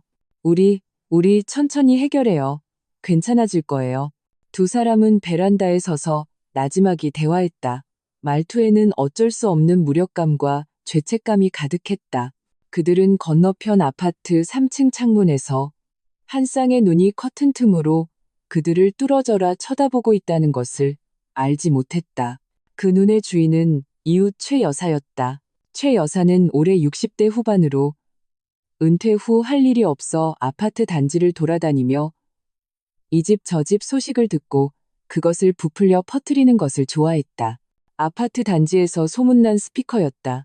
오늘 밤 그녀는 화장실에 가려고 일어났다가 건너편 민준이네 베란다에 불이 켜져 있는 것을 보고 호기심에 창가로 다가가 엿보았다. 마침 민준과 은숙 씨가 베란다에 서서 그리 멀지 않은 거리에서 나지막이 이야기하는 것을 보았다. 분위기는 아주 친밀해 보였다. 최 여사의 눈이 순간 반짝였고 마음속에 가십거리를 찾았다는 흥분이 일었다. 그녀는 오래전부터 민준과 그의 장모 사이에 무언가 이상하다고 생각했다. 평소 은숙 씨가 민준에게 너무나 살가웠고 두 사람이 가끔 나누는 눈빛 교환도 어딘가 평범하지 않았다. 오늘 밤 이 깊은 밤의 베란다 밀담은 그녀에게 확실한 증거를 잡게 해주었다. 그녀는 이 장면을 조용히 기억해두고 내일 아파트 단지의 다른 할머니들에게 이 큰 뉴스를 어떻게 전할지 이미 계획하기 시작했다. 다음 날 아침 최 여사는 참지 못하고 아파트 단지 운동기구 옆에서 운동하고 있던 몇몇 늙은 이웃들을 찾아갔다. 그녀는 일부러 신비로운 척 목소리를 낮춰 말했다. 어젯밤에 내가 화장실 가려고 일어났다가 뭘 봤는지 알아? 민준이랑 그 장모가 밤늦게까지 베란다에 있더라고. 둘이 바싹 붙어서 속삭이는데 그 분위기가 어휴. 정말이야? 머리가 희끗한 할머니가 황급히 물었다. 눈에는 호기심이 가득했다. 그럼 진짜지. 내가 똑똑히 봤다니까. 그렇게 늦은 시간에 젊은 남자랑 과부랑 단둘이 베란다에서 속삭이는데 무슨 좋은 일이 있겠어? 최 여사는 말을 부풀리며 말했다. 내가 진작부터 둘이 이상하다고 생각했어. 박은숙이 민준이한테 자기 딸보다 더 잘해. 밥도 민준이 먼저 퍼주고 물도 직접 가져다 주잖아. 어느 장모가 사위한테 그렇게 친하게 굴어? 맞아. 나도 좀 이상하다고 생각했어. 다른 할머니가 맞장구 쳤다. 며칠 전에는 박은숙이 민준이 셔츠깃 정리해주는 것도 봤는데 그 동작이 너무 다정하더라니까. 어른이 아랫사람 대하는 것 같지가 않았어. 너희들 말이야. 최 여사는 일부러 말을 멈추고 목소리를 더욱 낮췄다. 박은숙이 과부로 지낸 지 오래됐잖아. 혹시 자기 사위한테 마음이 생긴 거 아닐까? 민준이도 잘생겼고 박은숙 젊었을 때 사진 속의 그 남자랑도 좀 닮았다고 하던데. 어쩌면 뒤에 말은 하지 않았지만 의미는 이미 분명했다. 몇몇 할머니들은 흥미진진하게 들으며 저마다 추측을 내놓기 시작했다. 말은 점점 더 터무니없어졌고 심야 밀담은 보통 사이가 아니다로 보통 사이가 아니다는 부적절한 관계다로 변해갔다. 이 험담들은 날개가 달린 듯 아파트 단지에 빠르게 퍼져나갔다. 단 하루 만에 거의 모든 아파트 단지 사람들이 민준과 그의 장모 사이가 묘하다는 소문을 알게 되었다. 어떤 사람은 두 사람이 함께 마트에 가서 은숙 씨가 민준의 팔짱을 끼고 있는 것을 봤다고 했고, 어떤 사람은 민준이 밤늦게 은숙 씨의 침실에 들어갔다가 한참 후에 나오는 것을 봤다고 했다. 또 어떤 사람은 수진이 이미 모든 것을 알고 민준과 이혼 소송 중이라고 했다. 이런 근거 없는 소문들은 마치 직접 본 것처럼 구체적으로 퍼져나갔다. 민준이 이상한 낌새를 알아차린 것은 퇴근길이었다.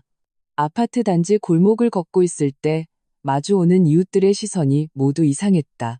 어떤 사람은 손가락질했고 어떤 사람은 수군거렸으며 또 어떤 사람은 일부러 그의 시선을 피했다. 그는 영문을 몰라 의아해했다. 그가 아파트 입구에 다다랐을 때 두 할머니가 나지막이 이야기하는 것을 들었다. 바로 쟤야, 이민준. 저런 사람인 줄 몰랐네. 자기 장모한테까지 손을 대다니. 그러게 말이야. 박은숙도 참 나이 들어서 주책이야. 죽은 남편한테 미안하지도 않나.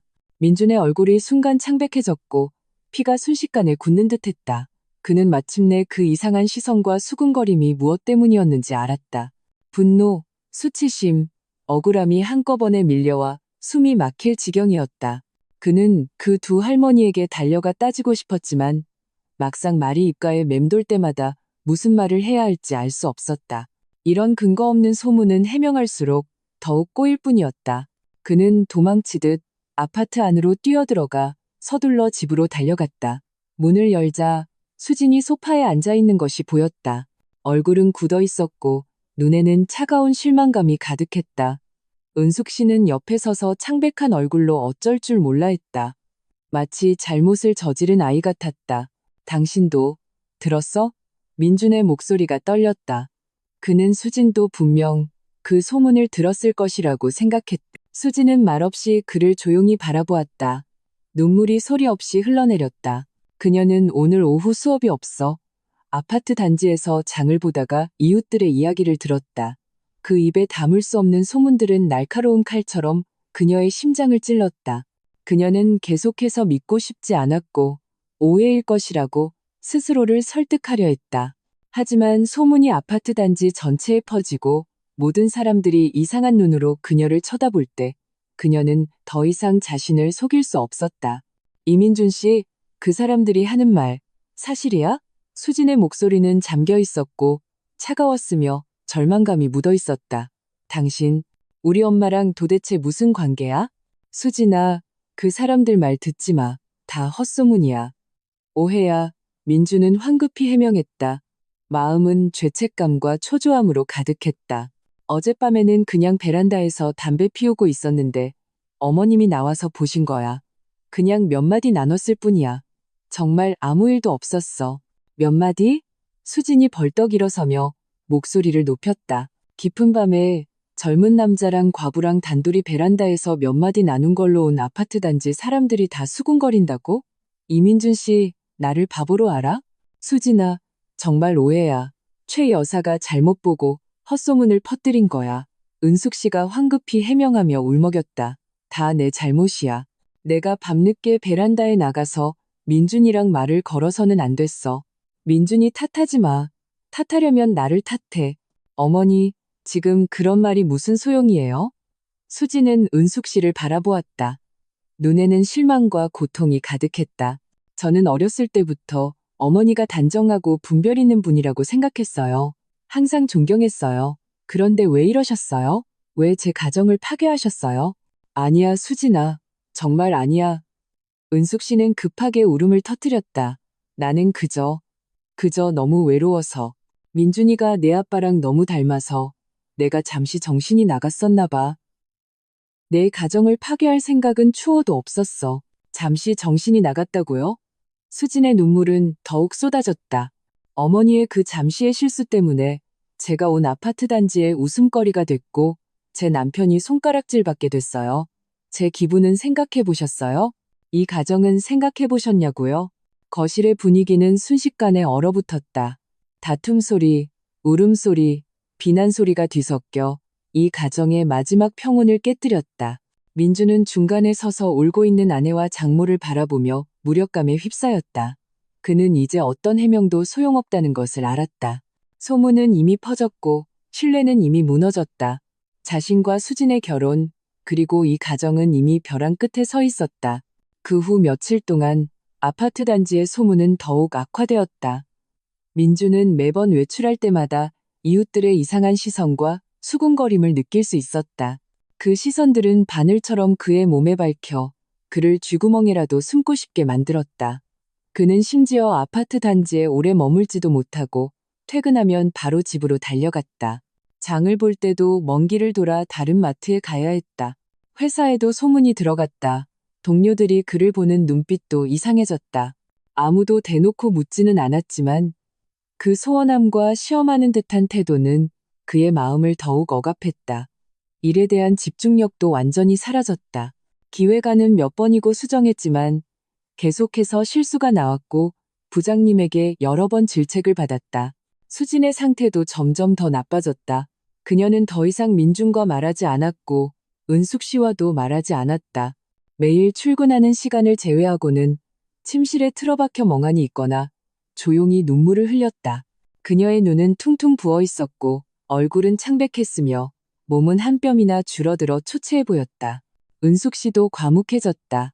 매일 밥하는 시간을 제외하고는 자신의 침실에 머물며 거의 나오지 않았다.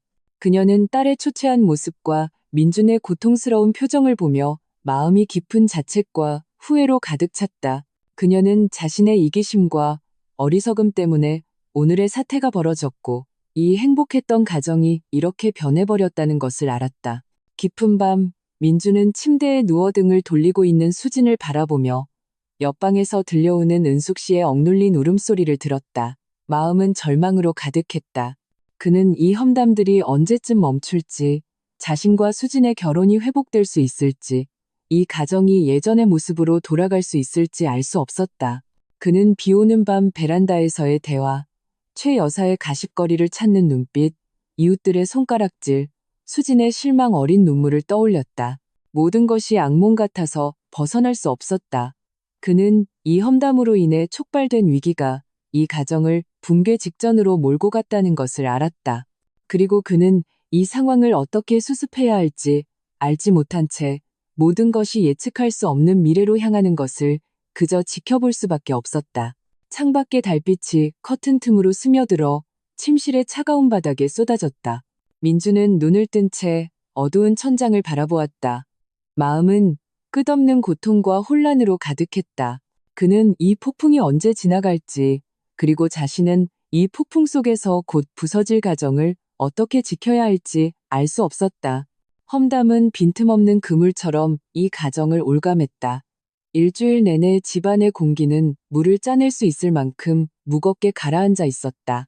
수지는 여전히 민준과 냉전 중이었고 필요한 대화 외에는 거의 말을 하지 않았다. 매일 퇴근하면 침실 문을 닫고 밥도 거의 먹으러 나오지 않았다. 은숙 씨는 더욱 과묵해졌고 눈에는 죄책감과 자책감이 넘쳐 흘렀다. 요리할 때 손이 서툴러져 자주 정신을 놓아 음식을 태우기도 했다. 민주는 그 중간에 끼어 아내의 감정을 달래고 장모의 기분을 살피며 외부의 손가락질까지 감당해야 했다. 그는 한 뼘이나 살이 빠졌고 눈 밑의 다크서클은 더욱 짙어졌다. 그날 오후 민주는 서재에서 일을 처리하고 있었지만 마음이 초조해서 도무지 집중할 수 없었다. 컴퓨터 화면에 빽빽한 글자들이 수많은 개미처럼 기어가는 것 같았다. 갑자기 초인종이 울렸다. 날카로운 소리가 집안의 정적을 깨뜨렸다. 민주는 멍하니 있었다. 이 시간엔 누구일까? 수지는 아직 퇴근하지 않았고 은숙 씨는 최근 거의 외출하지 않았으며 친척이 온다는 말도 없었다. 그는 일어나 현관으로 가서 고양이 눈으로 밖을 내다보았다. 문 앞에는 백발이 성성한 노인 한 분이 서 있었다. 70세쯤 되어 보였고 빛이 바랜 파란색 인민복을 입고 있었으며 등이 약간 굽어 있었다. 손에는 청가방을 들고 있었고 얼굴에는 주름이 가득했지만 눈빛은 형형했다. 민주는 그 사람을 알지 못해 마음이 약간 의아해졌다. 누구세요? 민준이 문을 사이에 두고 물었다. 자네가 이민준인가? 노인의 목소리는 약간 잠겨 있었고 짙은 사투리가 섞여 있었다. 박은숙 씨 좀 만나러 왔네. 집에 있나? 민준의 가슴이 철렁했다. 이 노인이 은숙 씨를 알고 있었다. 그는 잠시 망설이다가 문을 열었다. 네, 어머님 계십니다. 일단 들어오세요. 노인은 고개를 끄덕이고 집 안으로 들어왔다. 시선이 거실을 한 바퀴 둘러보더니 마지막으로 벽에 걸린 은숙 씨의 사진에 멎었다. 눈에는 복잡한 감정이 스쳤다. 그리움, 감회. 오랜만에 보는데 은숙이는 여전하네. 머리만 좀 희끗해졌구먼. 은숙 씨가 소리를 듣고 부엌에서 나왔다. 문 앞에 노인을 보고 얼굴색이 순간 변했다. 손에 들고 있던 행주가 바닥에 떨어졌다. 눈에는 놀라움과 당황함이 가득했다. 마치 믿을 수 없는 사람을 본 것 같았다. 주 선생님, 어떻게 오셨어요? 자네 보러 왔지. 주씨라고 불린 노인이 웃었다. 눈가에 주름이 한데 모였다. 은퇴하고 고향에 돌아갔는데 요 몇 년 몸이 안 좋아서 예전 공장 시절 생각이 자꾸 나더라고. 그래서 옛 동료들 보러 왔지. 자네를 찾을 수 있을 줄은 몰랐네. 주병철 씨는 은숙 씨가 젊었을 때 공장에서 함께 일했던 동료였고 그녀와 강지훈의 과거를 아는 몇 안 되는 사람 중 한 명이었다. 당시 강지훈이 사고를 당했을 때 주 씨는 가장 먼저 현장에 달려왔고 은숙 씨와 함께 뒷수습을 했다. 그녀가 임신한 몸으로 가장 힘든 시기를 버텨내는 것을 지켜보았다. 나중에 공장이 개편되면서 주 씨는 고향으로 돌아갔고 두 사람의 연락은 점차 끊겼다. 어느새 20년이 넘는 세월이 흘렀다. 은숙 씨는 정신을 차리고 황급히 바닥에 행주를 주어 손을 닦고 주 씨에게 차를 한 잔 따라주었다. 어서 앉으세요. 이렇게 먼 길을 어떻게 찾아오셨어요? 옛 동료들한테 물어물어서 겨우 자네 주소를 알아냈지. 주 씨는 차를 한 모금 마시고 시선은 민준에게 향했다. 그를 유심히 살피더니 눈에 놀라움이 스쳤다. 이 친구가 자네 사위인가? 허허, 참 잘생겼네. 꼭 강지훈 젊었을 때랑 한 틀에서 찍어낸 것 같구먼. 이 마른 거실에 천둥처럼 울려 퍼졌다. 민준의 심장이 쿵하고 내려앉았다. 수진이 마침 그때 퇴근해 돌아왔다. 문을 열고 이 말을 듣자 발걸음이 순간 멈췄고 얼굴이 창백해졌다. 은숙 씨의 얼굴도 하얗게 질렸다. 그녀는 황급히 말을 돌렸다. 주 선생님, 그런 말씀은 그만하시고 아직 식사 전이시죠? 제가 밥 차려드릴게요. 아니, 바쁘게 굴지 마. 주 씨가 손을 저으며 그녀를 말렸다. 내가 오늘 온 건 자네 보러 온 것만이 아니야. 마음에 담아둔 말이 있어서 20년이 넘었는데 말하지 않은 이 마음이 영 불편해서 말이야. 그의 눈빛이 진지해졌고 민준과 수진을 훑어보았다. 은수가 지난 세월 동안 너 참 고생 많았다. 은숙 씨의 눈가가 순간 붉어졌고 고개를 숙여 아무도 쳐다보지 못했다. 수지는 문 앞에 서서 마음속의 의문과 분노가 뒤섞였다. 그녀는 주 씨를 쳐다보고 다시 어머니를 쳐다보았다. 입술을 달싹였지만 결국 아무 말도 하지 않고 소파에 가서 앉았다. 그가 계속 말하기를 기다렸다. 민주는 수진에게 물 한 잔을 건네며 진정하라고 눈짓하고 자신도 옆에 앉았다. 마음은 불안과 호기심으로 가득했다. 그는 주 씨의 등장이 모든 진실을 밝혀줄지도 모른다고 생각했다. 주 씨가 한숨을 쉬며 말문을 열었다. 옛날 공장에서 너랑 강지훈은 모두가 인정하는 선남선녀였지. 지훈이 그 녀석 똑똑하고 잘생긴 데다 누구에게나 친절했어. 특히 너한테는 정말 간이라도 빼줄 것처럼 잘했지. 한 번은 네가 열이 펄펄 끓었을 때 그 녀석이 밤새 자전거를 타고 십리길을 달려 읍내에 가서 해열제를 사왔어.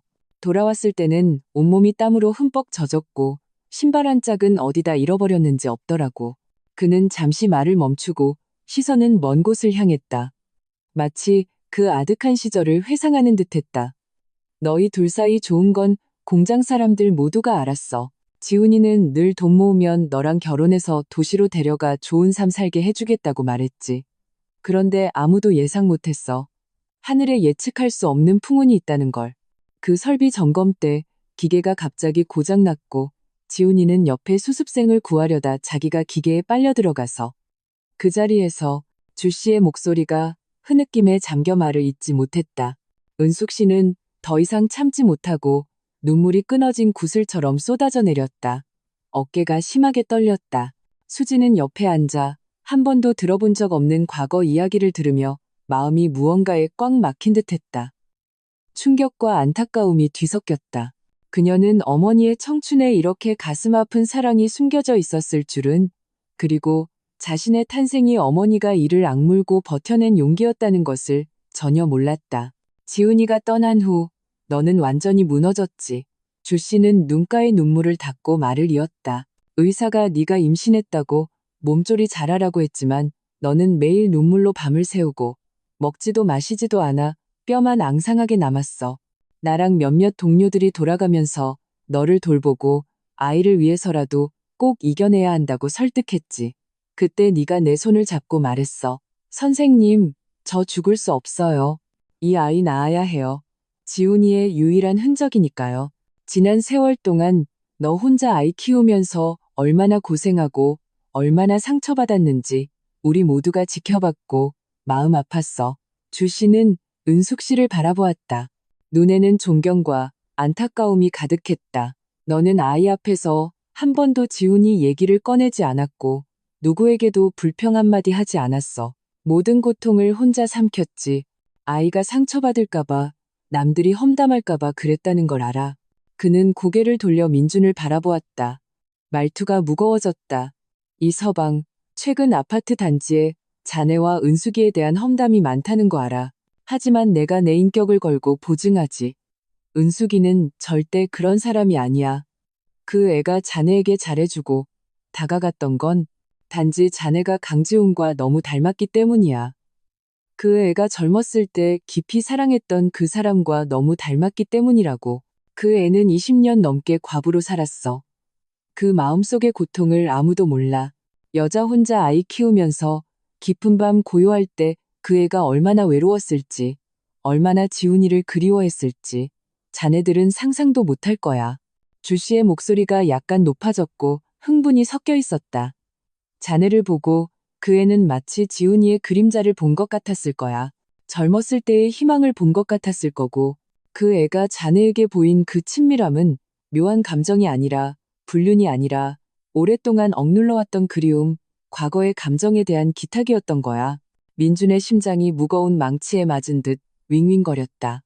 그는 은숙 씨의 눈물 어린 얼굴, 그녀의 눈 깊은 곳에 담긴 그리움과 고통을 보며 마음속의 모든 갈등과 불만이 순식간에 연기처럼 사라지고 그 자리를 깊은 안타까움과 이해가 채웠다. 그는 마침내 은숙 씨의 모든 행동이 악의에서 비롯된 것이 아니라 20년 넘는 외로움과 그리움이 자신이라는 대체품을 보았을 때 그 허상 같은 따뜻함을 붙잡고 싶어 다가왔던 것이라는 것을 이해했다. 수진의 눈물도 참지 못하고 흘러내렸다. 그녀는 어머니의 초췌한 모습을 보며 어릴 때부터 어머니가 자신을 위해 쏟았던 헌신, 어머니가 깊은 밤 몰래 눈물 훔치던 모습, 자신이 무심코 지나쳤던 그 모든 세세한 것들을 떠올렸다. 마음은 죄책감으로 가득했다. 그녀는 늘 어머니가 단정하고 강인하다고 생각했지만 그 강인함 뒤에 이렇게 많은 알려지지 않은 고통이 숨겨져 있었을 줄은 몰랐다. 그녀는 마침내 어머니가 자신의 가정을 파괴하려던 것이 아니라 단지 너무 오랫동안 따뜻함을 느끼지 못하고 의지할 곳이 없어서 민준에게서 한 줄기 위안을 찾으려 했던 것이라는 것을 이해했다. 엄마, 수진이 흐느끼며 일어서서 은숙 씨 곁으로 가 그녀를 가볍게 안았다. 죄송해요. 제가 잘못했어요. 엄마를 믿지 못했어요. 엄마한테 화내서는 안 됐는데 은숙 씨는 딸에게 안기자 20년 넘게 쌓아왔던 억울함과 고통이 그 순간 완전히 폭발했다. 그녀는 수진의 어깨에 기대어 목 놓아 울기 시작했다. 울음소리에는 그리움, 억울함, 죄책감이 뒤섞여 있었다. 수진아, 미안하다. 엄마가 잘못했어. 엄마가 잠시 정신이 나가서 너를 힘들게 했구나. 남들 웃음거리로 만들고 엄마는 그저 지훈이가 너무 그리워서 너무 외로워서 그랬어. 알아요. 저 다 알아요. 수지는 어머니의 등을 토닥이며 눈물을 멈추지 못했다. 엄마, 고생 많으셨어요. 이제 더 이상 혼자 힘들어하지 않으셔도 돼요. 저도 있고 민준 씨도 있잖아요. 저희가 항상 곁에 있을게요. 민준도 일어서서 모녀 곁으로 다가갔다. 서로 껴안고 우는 두 사람을 보며 마음이 만감이 교차했다. 그는 나지막이 말했다. 어머님, 수진아, 다 지난 일이에요. 예전 일은 어머님 탓도 누구 탓도 아니에요. 이제 우리 가족 잘 지내요. 무슨 일이든 함께 이겨내요. 주 씨는 눈앞의 장면을 보며 흐뭇한 미소를 지었다. 그는 차를 한 모금 마시고 나지막이 말했다. 은수가 내 마음속에 아직 지훈이를 놓지 못하고 있다는 거 알아. 하지만 죽은 사람은 다시 돌아올 수 없어. 너에게는 수진이도 있고 민준이도 있고 온전한 가정도 있잖아. 지훈이도 하늘에서 네가 행복하길 바랄 거야. 과거는 잊고 잘 살기를 바랄 거라고. 은숙 씨는 점차 울음을 그쳤다. 그녀는 얼굴에 눈물을 닦고 주 씨를 쳐다보고 다시 민준과 수진을 쳐다보았다. 눈에는 감사함이 가득했다. 주 선생님, 고맙습니다. 오늘 와주셔서 이 이야기들을 해주셔서 정말 고맙습니다. 그리고 너희들, 수진아, 민준아, 나를 용서해줘서 고맙다. 가족끼리 용서하고 말고가 어디 있어요. 민준이 웃으며 말했다. 말투에는 후련함이 묻어 있었다. 어머님, 앞으로 지훈이 아저씨 생각나시면 저희한테 말씀하세요. 저희가 두 분 이야기 들어드릴게요. 더 이상 마음에 담아두지 않으셔도 돼요. 저희는 어머님의 가족이고 항상 곁에 있을 거예요. 주 씨는 그들을 보며 고개를 끄덕였다. 그래, 그럼 됐어. 그럼 됐고 말고. 가족끼리 못 넘을 산이 어디 있겠어. 은수가 몸조리 잘하고 나중에 시간 되면 또 보러 오마. 주 씨를 배웅한 후 집안의 분위기는 마침내 완화되었다. 험담이 아직 완전히 가라앉지는 않았고 마음의 상처가 아물기까지는 시간이 필요하겠지만 이 가정을 뒤덮었던 어두운 구름은 대부분 거쳤다. 은숙 씨는 소파에 앉아 딸이 건네는 따뜻한 물을 마셨다. 눈에 점차 빛이 돌아왔다. 그녀는 민준과 수진을 바라보며 나지막이 말했다. 민준아, 수진아, 너희들이 나를 용서해줬다고 해도 그 험담들이 쉽게 사라지지는 않을 거야. 아무래도 내가 당분간 나가서 사는 게 좋겠다. 잠잠해지면 다시 돌아올게. 엄마, 나가시면 안 돼요. 수진이 황급히 말했다. 엄마가 나가시면 다른 사람들이 우리가 정말 캥기는 게 있다고 생각할 거예요. 우리 가족은 함께 있어야 해요. 밖에서 뭐라고 하든 우리 스스로 떳떳하면 되잖아요. 민준도 고개를 끄덕였다. 수진이 말이 맞아요.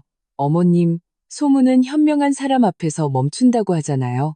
시간이 지나면 다들 자연스럽게 진실을 알게 될 거예요.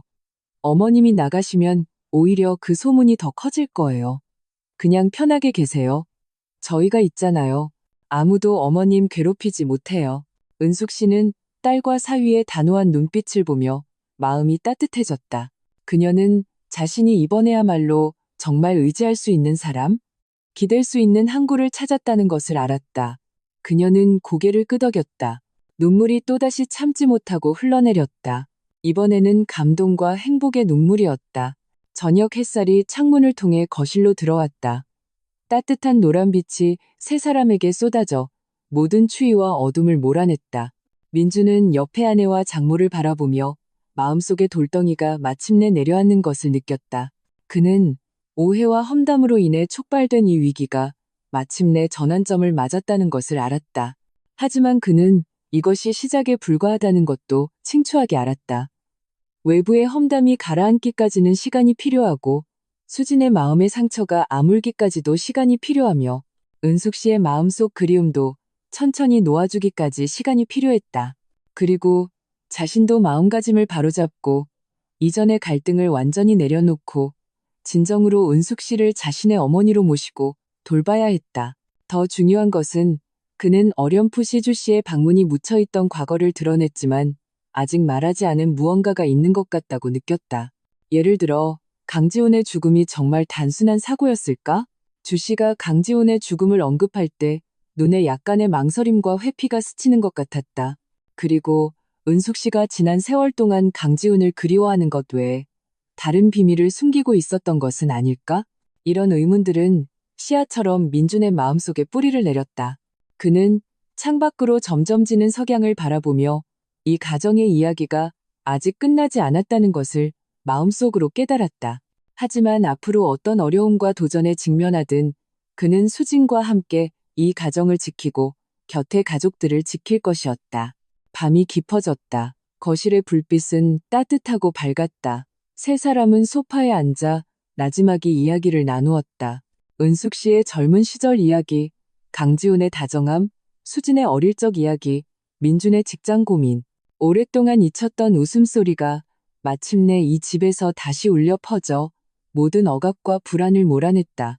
민주는 이 반세기에 걸친 감정의 조것, 이 마침내 부드러운 전환점을 맞았다는 것을 알았다. 그리고 자신과 수진의 결혼도 이 위기 속에서 더욱 단단해졌다. 그는 가족이 한마음 한뜻으로 서로 믿고 서로 의지한다면 그들을 이길 수 있는 것은 아무것도 없다고 믿었다. 앞으로의 날들은 분명 점점 더 좋아질 것이었다. 주병철 씨가 다녀간 며칠 후 집안의 분위기는 점차 따뜻해졌다. 수지는 더 이상 민중과 냉전을 벌이지 않았고 식사 때는 은숙 씨에게 반찬을 집어주기도 했다. 자기 전에는 민중과 이야기를 나누며 어머니의 과거사를 언급할 때마다 안타까움을 드러냈다. 은숙 씨도 점차 죄책감과 자책감에서 벗어나 얼굴에 오랜만에 미소를 되찾았다. 더 이상 민준을 의도적으로 피하지 않았고 과거의 묘한 시험은 온전히 어른이 아랫사람에게 보내는 자애와 온정으로 바뀌었다. 민준은 마음의 돌덩이를 내려놓고 일에서도 점차 안정을 되찾았다.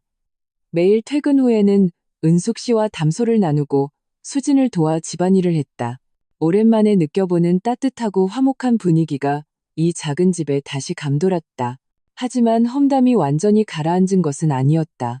아파트 단지에서는 여전히 손가락질하는 사람들이 있었고 최 여사는 누구를 만나든 아니 땐 굴뚝에 연기 나겠어? 라며 한마디씩 했다.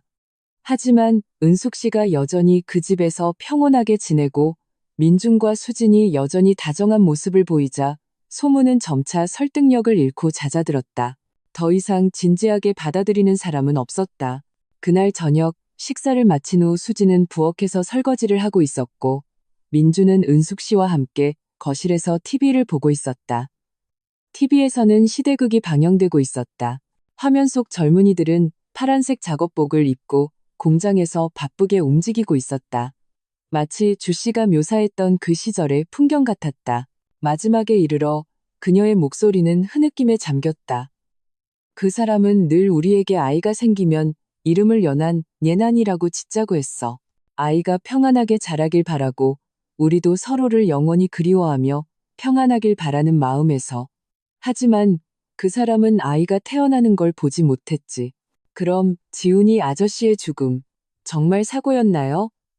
민준이 갑자기 물었다. 그는 주 씨가 지훈의 죽음을 언급할 때 보였던 눈빛의 미세한 망설임과 회피를 계속 기억하고 있었다. 은숙 씨의 얼굴색이 순간 변했다. 눈빛의 고통과 복잡한 감정이 스쳤다. 그녀는 한참을 침묵하다가 천천히 입을 열었다. 지난 세월 동안 나는 그의 죽음이 사고가 아니라고 생각해왔어.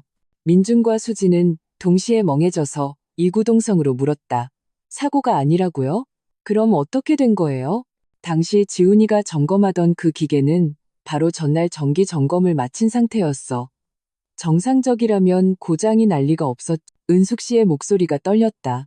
사고가 난 날 내가 마침 작업장을 지나가다가 반장 유재식이 기계 옆에서 뭔가 수상하게 만지작거리는 걸 봤어.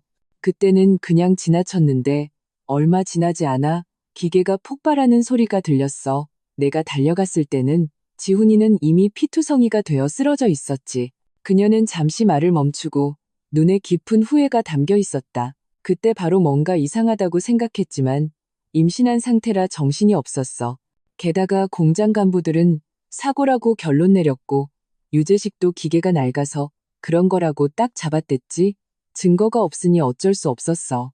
나중에 다시 조사하려고 했지만 공장이 개편되고 인원도 바뀌면서 당시 자료도 찾을 수 없게 됐지. 그 일은 내 마음속에 응어리가 되어 20년 넘게 나를 괴롭혔어. 그럼 어머님이 그동안 자주 욕실에 계셨던 것도 이 일과 관련이 있나요? 민주는 이전에 은숙 씨가 늘 혼자 욕실에 머물던 것과 그 이상한 물방울 소리를 떠올리며 어떤 추측을 하게 되었다. 은숙 씨는 고개를 끄덕이고 일어나 욕실로 들어갔다. 욕실 수납장 가장 아래 서랍에서 비닐봉지로 여러 겹산 물건을 꺼내왔다. 그녀가 비닐봉지를 열자 안에는 녹슨 작은 철제 상자가 있었다. 상자에는 기름때가 묻어 있었다. 이건 지훈이가 쓰던 공구함이야. 그 사람이 사고를 당한 날 내가 현장에서 몰래 가져왔어. 은숙 씨가 철제 상자를 열었다. 안에는 스패너, 드라이버, 그리고 접힌 종이 한 장이 들어 있었다. 나는 이 공고함에 뭔가 문제가 있다고 계속 생각했어. 하지만 지난 세월 동안 수없이 들여다봐도 아무런 단서도 찾지 못했지. 그래서 욕실 수납장에 숨겨두고 매일 밤 너희들이 잠들면 꺼내서 살펴봤어. 지훈이의 억울함을 풀어줄 증거를 찾고 싶어서. 그녀가 그 종이를 펼쳤다. 위에는 빽빽한 숫자와 기호들이 적혀 있었다. 마치 수리기록 같기도 어떤 암호 같기도 했다. 이 종이는 공구함에 숨겨진 공간에서 찾았어. 위에 뭐라고 쓰여 있는지 도무지 알 수가 없었고 다른 사람에게 보여주기도 무서웠어. 괜히 긁어부스럼 만들까봐 민준이 종이를 받아들고 위의 숫자와 기호들을 유심히 살펴보았다. 미간이 굳게 찌푸려졌다. 이 숫자와 기호들은 무질서해 보였지만 배열에 일정한 규칙이 있었다. 마구잡이로 쓴 것 같지는 않았다. 어머님, 이건 지훈이 아저씨가 남긴 수리 기록이거나 아니면 기계의 문제를 발견하고 남긴 증거일지도 몰라요. 수진도 다가와서 보았다. 볼수록 이상하게 느껴졌다. 이 숫자들, 기계 부품 번호나 점검 시의 매개 변수 같은 거 아닐까? 바로 그때 초인종이 갑자기 울려 세 사람의 생각을 끊었다. 민준이 고양이 눈으로 밖을 내다보았다. 얼굴색이 순간 굳어졌다. 문 앞에는 중년 남성 한 명이 서 있었다. 50대 중반쯤 되어 보였고 몸은 약간 뚱뚱했으며 얼굴에는 음흉한 기색이 감돌았다.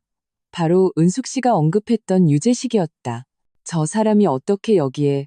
은숙 씨의 얼굴이 창백해졌고 몸이 미세하게 떨렸다. 민주는 주먹을 꽉 쥐고 수진과 은숙 씨에게 말했다. 두 분 다 걱정 마세요. 제가 있잖아요. 그는 문을 열고 유재식을 차갑게 쳐다보았다. 누구시죠? 박은숙 씨 좀 만나러 왔소. 유재식의 시선이 민준의 얼굴을 훑고 다시 집안의 은숙 씨를 향했다. 말투가 불량했다. 은숙 씨, 오랜만이네. 잘 지내는 모양이지? 듣자 하니 주병철 씨가 찾아왔다던데. 그 양반이 당신한테 무슨 말이라도 했어? 유재식, 네가 감히 여길 찾아와? 은숙 씨의 감정이 격해져 유재식의 코를 가리켰다. 옛날 지훈 씨 죽음, 내 짓이지? 솔직하게 말해. 유재식의 얼굴색이 변하며 눈빛이 흔들렸다. 무슨 헛소리야. 강지훈의 죽음은 사고였어. 그때 이미 조사 다 끝났다고? 괜한 소리 하지 마. 사고? 내가 보기엔 네가 고의로 저지른 짓이야. 은숙 씨가 그 철제 상자와 종이를 꺼내 보였다. 이건 지훈 씨가 남긴 물건이야. 여기 분명히 증거가 있을 거라고. 발뺌할 생각 마. 유재식이 철제 상자와 종이를 보고 얼굴이 순간 창백해졌다. 눈에 당혹감이 가득했다. 너, 그걸 아직도 가지고 있었어? 빨리 나한테 내놔. 그는 집 안으로 뛰어들어 빼앗으려 했다. 민준이 그를 가로막았다. 목소리가 얼음장 같았다. 유재식 씨, 지금 뭐 하는 겁니까? 대낮에 남의 물건을 훔치려 하다니. 옛날 일은 저희가 반드시 밝혀낼 겁니다. 만약 당신이 정말 떳떳하지 못한 짓을 했다면 언젠가는 벌을 받게 될 겁니다. 조사? 너희한테 무슨 증거가 있는데? 유재식이 거칠게 소리쳤다. 내가 경고하는데 옛날 일은 이미 다 끝났어. 누구도 다시 들춰낼 생각 마. 박은숙, 내가 충고하는데 순순히 물건 내놓는 게 좋을 거야. 안 그러면 내가 가만 안 둬? 당신이 감히. 수진도 나서서 은숙 씨 앞을 막아섰다. 지금이 어떤 세상인데 아직도 협박질이야? 우리 이미 경찰에 신고했어요. 경찰이 곧 올 거라고요. 유재식은 신고라는 두 글자를 듣고 얼굴이 더욱 굳어졌다. 그는 자신이 저지른 일이 드러나면 어떤 결과를 맞게 될지 잘 알고 있었다. 그는 은숙 씨를 흉흉하게 쏘아보고는 말했다. 좋아, 너희들 두고 봐. 내가 이대로 끝낼 줄 알아? 그는 몸을 돌려 늑대처럼 도망쳤다. 유재식이 도망치는 뒷모습을 보며 은숙 씨의 몸이 휘청거려 넘어질 뻔했다. 민준이 황급히 그녀를 부축했다. 어머님, 괜찮으세요? 나는 괜찮아. 은숙 씨는 고개를 저었지만 눈에는 굳은 결의가 담겨 있었다. 민준아, 수진아, 이번에는 더 이상 물러서고 싶지 않아. 반드시 증거를 찾아서 지훈이의 억울함을 풀어줘야 해. 그 사람이 억울하게 죽게 내버려 둘 수는 없어. 어머님, 저희가 응원할게요. 민준이 은숙 씨의 손을 꽉 잡았다. 이 종이는 제가 어떻게든 사람을 찾아서 해독해 볼게요. 분명 단서를 찾을 수 있을 거예요. 유재식이 도망친 걸 보니 캥기는 게 있는 게 분명해요. 우리 지금 바로 경찰에 신고해서 옛날 일을 알리고 수사를 요청해요. 수진도 고개를 끄덕였다. 맞아요, 엄마. 우리 가족이 함께 이겨내요. 반드시 진실을 밝힐 수 있을 거예요. 지훈이 아저씨도 하늘에서 우리를 지켜주실 거예요. 그날 밤 민준과 수진은 은숙 씨와 함께 파출소에 가서 옛날 일을 하나도 빠짐없이 경찰에게 알리고 그 철제 상자와 종이를 증거로 제출했다.